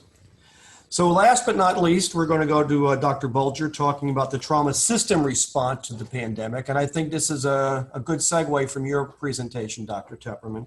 So Dr. Bulger. Yeah, thank you very much. Let me get my screen up for you here. Does that look good? Oh, yes. Yep. Okay, great. Well, thanks so much for the opportunity to speak on this panel today. And I really want to thank Dr. Tepperman for his presentation, because I think it really highlights the heroes in this response. And it's, and I think there's a lot of calling healthcare responders heroes, but I think you get a sense of the real strain that our system has been under in response to the pandemic. And so, I hope that my plea in this talk is to think about things that we can maybe do now that will help us if there is a large second wave. So I'm going to talk about the importance of regional coordination of the healthcare response to the pandemic. So my goal is to touch on why we need regional coordination. What does that mean? How are we going to do it? What is a regional medical operations center? And then how could you establish this in your community if you don't feel like you have adequate coordination from the first wave? So as trauma, and burn surgeons, we're used to dealing with mass casualty response. We deal with mass shootings, we deal with natural disasters, but most of those are discrete events and they're time limited. So we have established trauma centers and trauma system infrastructure that are able to handle those surges quite well, but they're really not adapted to a pandemic.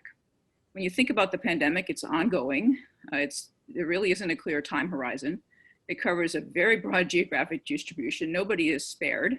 And there are sporadic surges around the country, as you've seen, that are variable and hard to predict. All hospitals have to be involved in responding to the pandemic, not just trauma centers. And the ED and ICU surge that's required is very prolonged. And on top of that, as you've heard, we have the risk to healthcare workers, and so we need to manage that as well. So when we think about regional coordination as a trauma system, and this is a map of our trauma system in Washington State, we're an inclusive system, so we have 80 designated trauma centers. They go from level 1 to level 5, really with a goal of encompassing our rural areas. These hospitals are used to working together. They're used to taking individual patients or a handful of patients who are critically injured, stabilizing them, and then moving them rapidly through either air or ground transportation to a higher level of care. They have good communication systems to do that. And in a disaster scenario, what we normally do is activate that system and staff it in a way that we can manage the situation.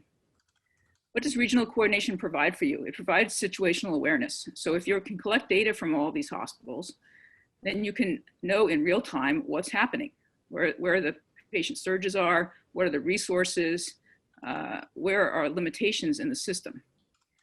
If you know that information, then you can also distribute patients among the hospitals. So you can see that a particular hospital is starting to get overrun or overwhelmed, and you can see which hospitals have capacity, and you can move patients to that facility before things become unmanageable.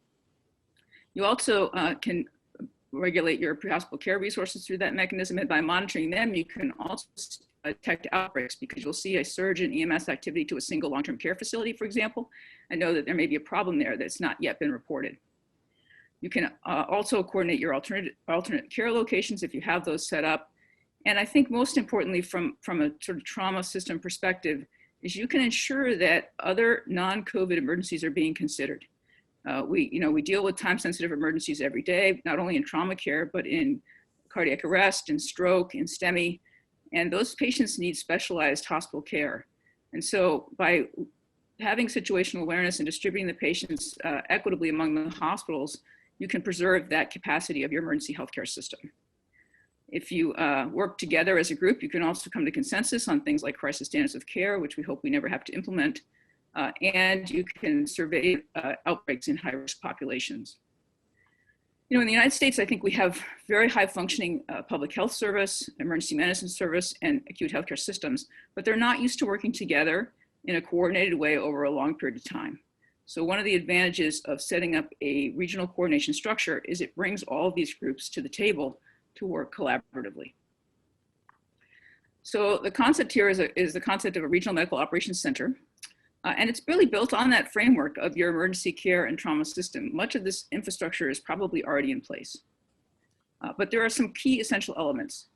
The first is that you really need to get all of the healthcare systems and hospitals to the table and develop formal agreements to ensure collaboration. That means that they're going to share data, even though they're normally competitive healthcare systems. In a crisis, they're going to share their data in real time, and they're going to accept transfers if they have capacity, and that's the way things are designated by the center.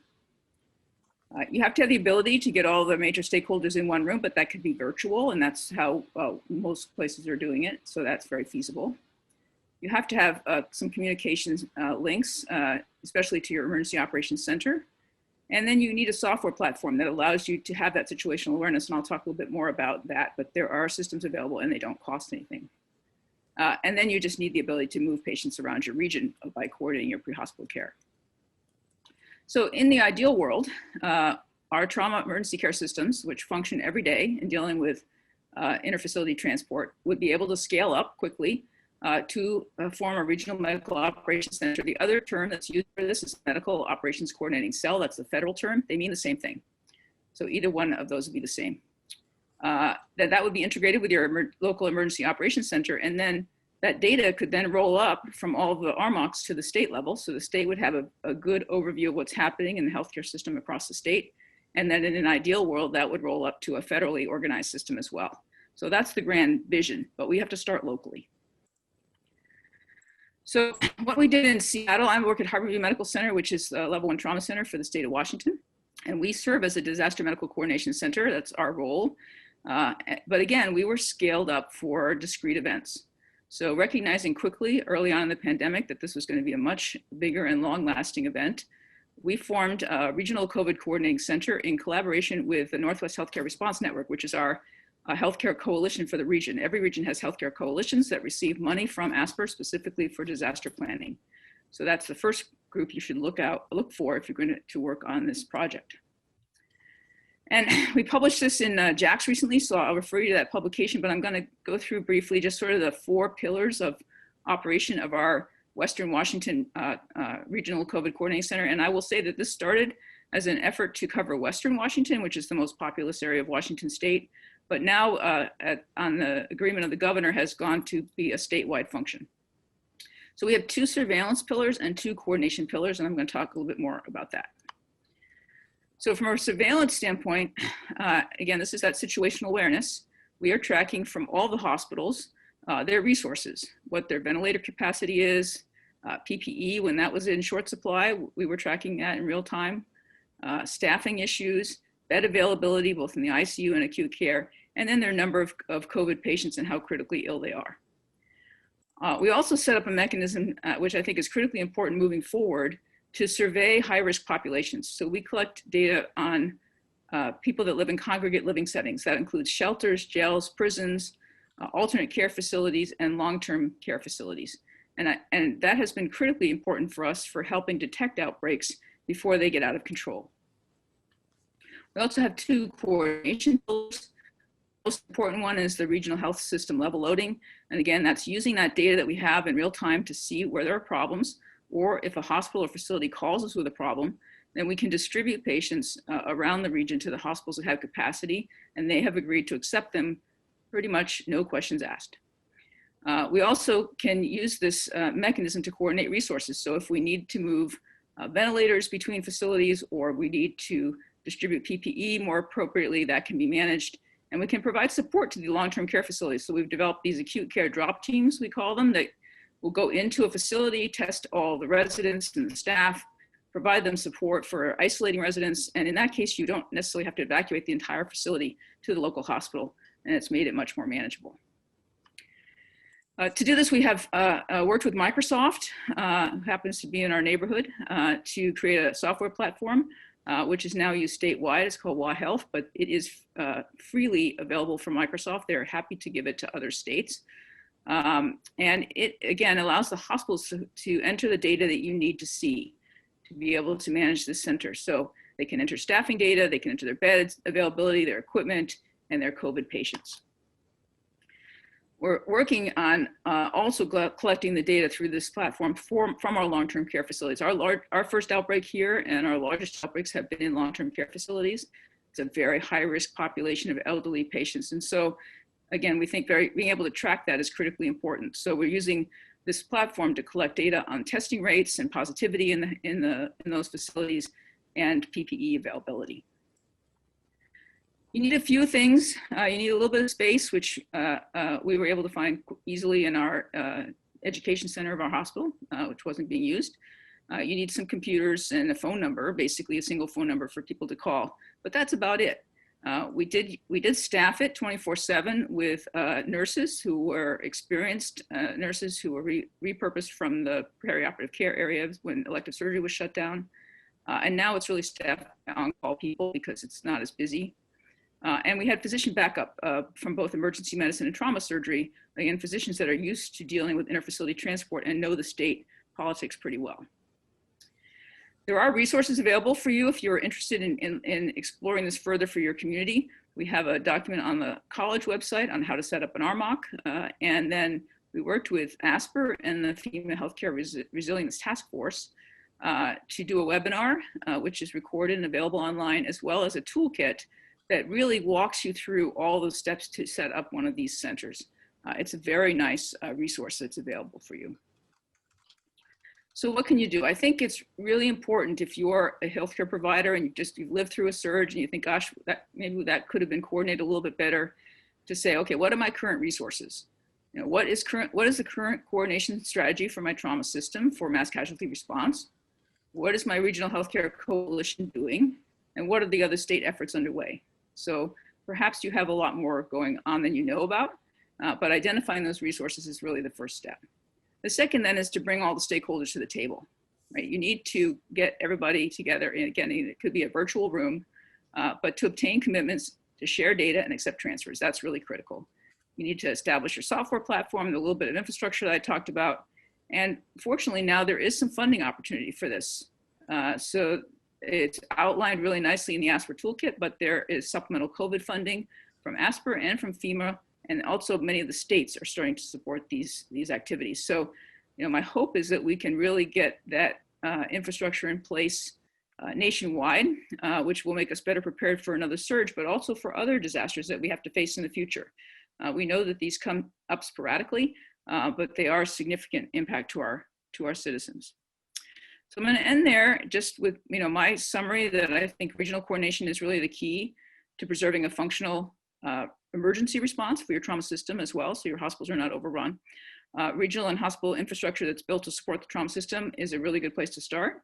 And I do think that surgeons need to play a key role in this. We're used to leading trauma systems. We're used to working across hospital systems to manage trauma patients.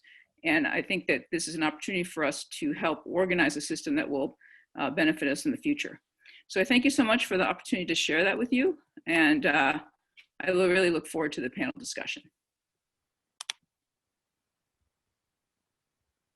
Thank you very much, Dr. Bulcher. That was very good. Again, thank you very much.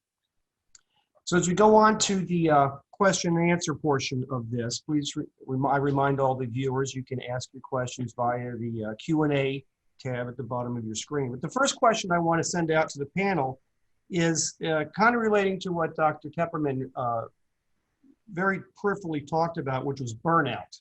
As we know, the causes of burnout are high stress for a prolonged period of time, lack of control over your situation, extremes of activity, lack of social support, the imbalance between work and home life, all of which were in play at the trauma centers and the medical centers at their respective peaks. And of course, the symptoms of irritability and impatience, lack of energy, lack of satisfaction, anhedonia, difficulty in concentration. So first, let me ask Dr. Doucette, did you see burnout either in yourself or in your coworkers while you were in the midst of your peak, or were you simply too busy to notice? And as follow-up to that, have you seen anything in terms of burnout in your coworkers yourself since then? Yes, yeah, definitely. There's definitely an issue. And it's something as leaders we have to pay attention to. You do need to talk to your people basically on a daily basis. I learned in the military from deployments that, you know, that black sense of humor that you see on TV shows on MASH, that's the real thing. And that sense of humor is also a bellwether to tell you whether or not people are doing well or not. So if they're not joshing around and not using the usual stuff that goes on, then they may be suffering. And you got to ask people about that because it does happen. It's definitely a problem. All right. Dr. Tepperman, would you like to comment on that? Yes, I would just echo what Jay said, and Matt Martin will tell you on the ground that we had many conversations about the similarities to deployment and what was happening, the crushing pressure we were experiencing in New York City. And I would say, you really do at some point need to go home because you need your family, you need to pet, you know, in my case, my cat or your dog. And you also, your colleagues can help you through it. They are experiencing the same kinds of things that you're experiencing. So sitting down with them and just being frank about what's happening in your mind and your head You know, I found those conversations with Matt and other members of the military on the ground in the Bronx to be, you know, very helpful getting me through it. All right. Dr. Campbell, do you think you saw any issues of burnout in yourself or your coworkers either during or after? I think, well, first of all, let me just acknowledge, I agree with the comments that were said. Burnout is a real thing, and I think this mutual line of support, I have to say, when I saw Shelley on 60 Minutes, I've known Shelley for a long time, and I was like, wow, he looks like he's wiped out. You know, you didn't have to say you were wiped out. You looked like, I think it's around the time I gave you a text or called you just to sort of say, are you okay? You know, all right. And I think these things that we do for each other, you know, reaching out, having these chats are really important. And certainly burnout is, yeah, now we were not hit as much as the East Coast. So, but I think things like mindfulness, we've actually got a set up a mindfulness program for the residents. And actually that's been, and the attendings, if they need to do that, that's something helpful. So doing that, you know, family, you know, keeping an outside interest, those are things that help a lot. And I know we don't have a lot of time, but I just wanted to say that. All right. Do we have Dr. Blake available to us to comment on this? Yes, I'm here. Thank you. And I agree with the comments of my predecessors, and I will tell you that even though Northern Virginia wasn't hit quite as hard as some of the other areas in question, you see these sort of things where your colleagues are starting to drift a little bit. And I think it's important to recognize that and reach out and help them and engage and pull in those resources that you use, whether it's for patients or your staff members, and utilize that to the best ability. We saw this on deployments. We saw this in our home stations when unusual things happen, 9/11 or this COVID pandemic. It doesn't really matter. People take this in different ways and will respond differently, and some may or may not have an adequate support system to be able to deal with it. And I think it's critical that we as leaders and as colleagues reach out and engage and ensure that those around us, to your left and to your right, are doing okay so that we can all survive this mission. Over. Okay, thank you. Dr. Bulger, what should we be doing to assess and to address the mental health issues of our teams? Yeah, so thank you. I agree with the other speakers in that there definitely has been, am I muted? I can hear you. Okay, there definitely has been a lot of burnout. I think there's no question, and not only in our colleagues that are, you know, physicians on the front line, but the nurses who've worked in the ICU. It's been a huge drain on them. I think, you know, early on it was pretty clear that one of the biggest problems was the uncertainty. You know, people don't do well with uncertainty, right? The world's changing around you, and there's a lot of uncertainty. So what I learned, I think, is that you cannot over communicate. Like, the more that we can communicate what's going on, how many patients we have, regular reports to everybody when protocols are changing, which they were changing frequently at the beginning, you know, we just could not over communicate and be very transparent about what was happening in the hospital. And I think from another side of this, I think that what really has been a huge benefit is the community support we've given each other nationally. You know, people were texting me, and we were sharing protocols across institutions because everybody was trying to figure out, you know, how do I trach a patient? We were working together, you know, to really try to answer those questions. And then, you know, I would get random wellness checks from people, and I would do the same, you know. So when there's a surgeon in some area, I'd be like, okay, who do I know there I need to send a random wellness check to? You know, and that really means a lot. So I think that we've done a lot to build community and try to support each other, even though we're sort of physically distant. All right. Well, Dr. Kaplan, let me put this question to you on this topic. A lot of places chose to put their healthcare workers up in hotels locally. On the one hand, it kept them from exposing their families, but it does increase their isolation. What are your thoughts on that? This is a personal event. Who lives with you at home? Do your older parents live there? Do you have young kids with chronic diseases, or maybe your significant other? In which case, the isolation is a fair trade-off for increased safety. So it depends on what you need. I will note that what Eileen has said is critically important. We have been welded together as a global community by electronic transmissions, and in particular, social media. Normalizing that you are stressed and that there is uncertainty, and it's okay to not be okay with that, is a very key aspect, and that must come from leadership. We all have that opportunity.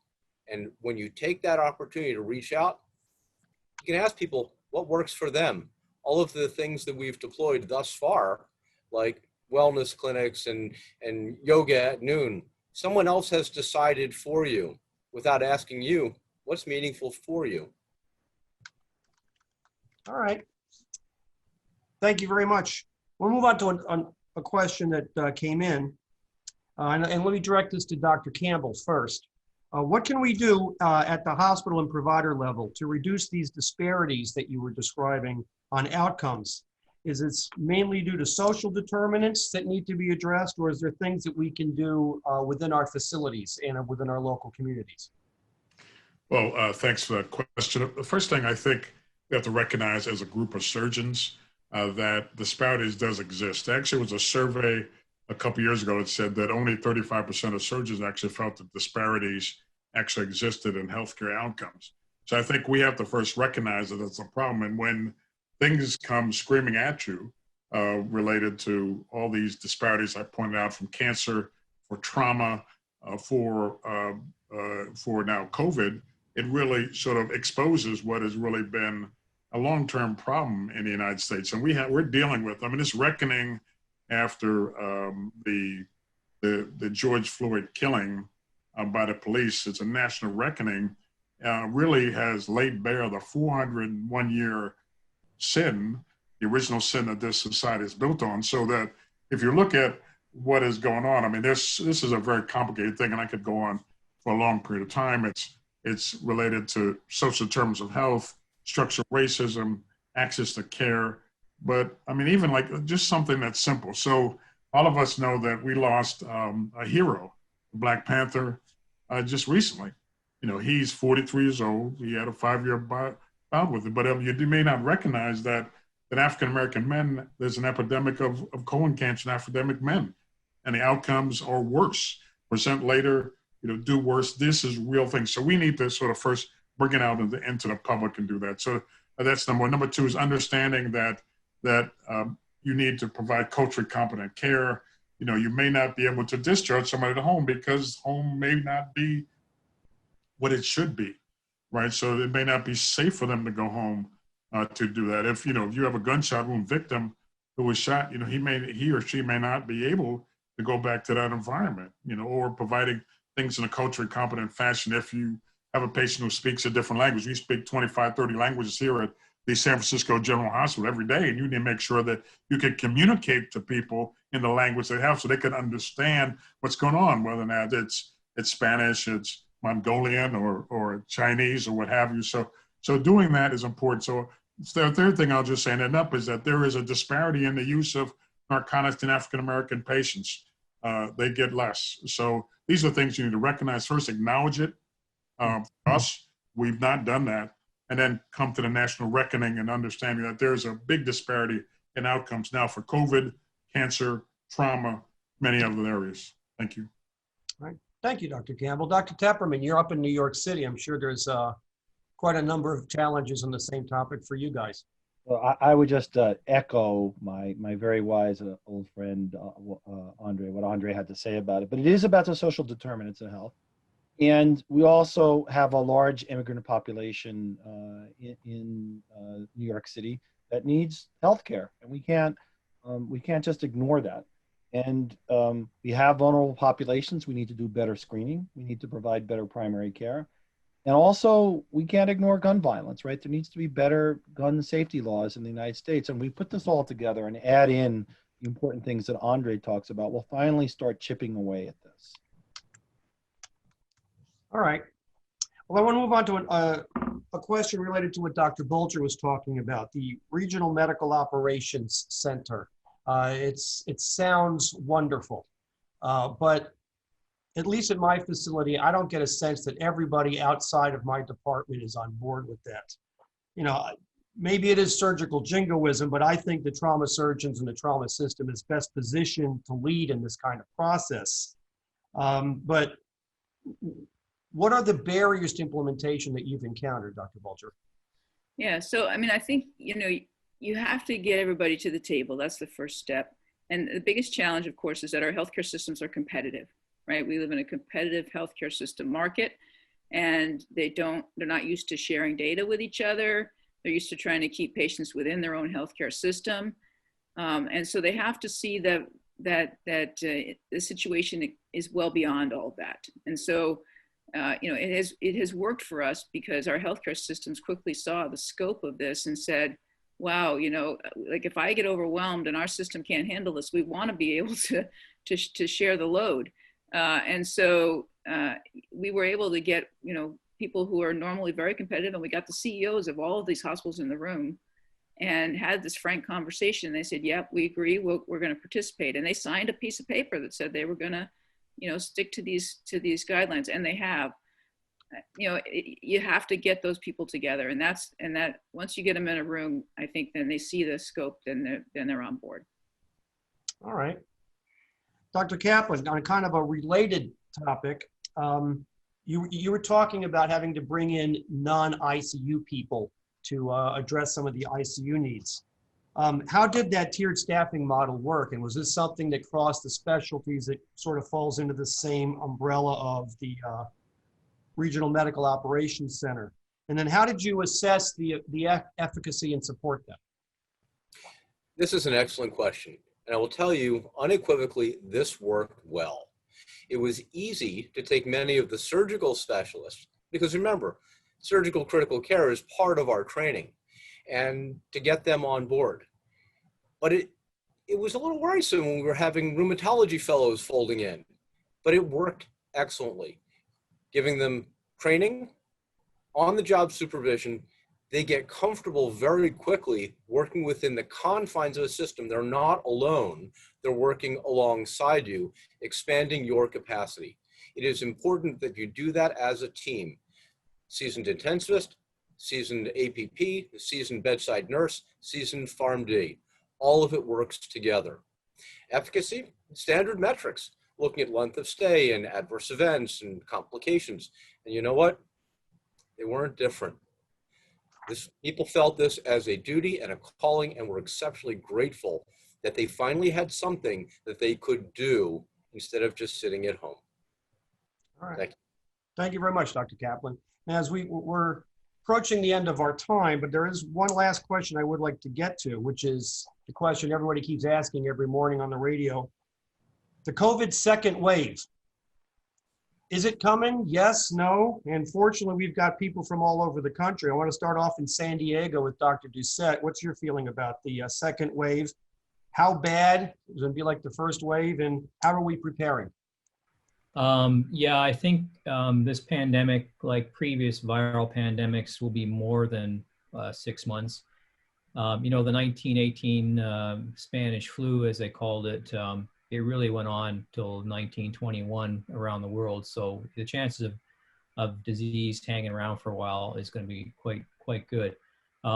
That will probably only be ameliorated by the arrival of a vaccine or maybe a very good therapeutic, but most likely a vaccine. So yeah, I think a second wave, or at least continued presence of the disease in our hospitals, enough to have impact, will be present. All right. Staying on the West Coast, Dr. Campbell.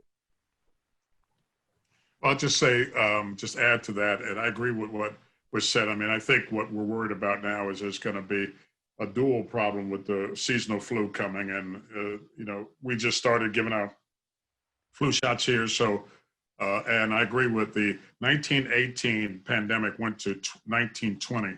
So we are in the third inning of a 9-inning or longer extra inning battle, if you use the baseball analogy, or overtime. This is going to go on for a long period of time, and we're going to have to get used to that. I mean, the simple things like, the things that everybody talk about, the hand washing, distancing, and making sure that you do, wearing the mask. I mean, these are all simple things that if we do that, the second wave will be better.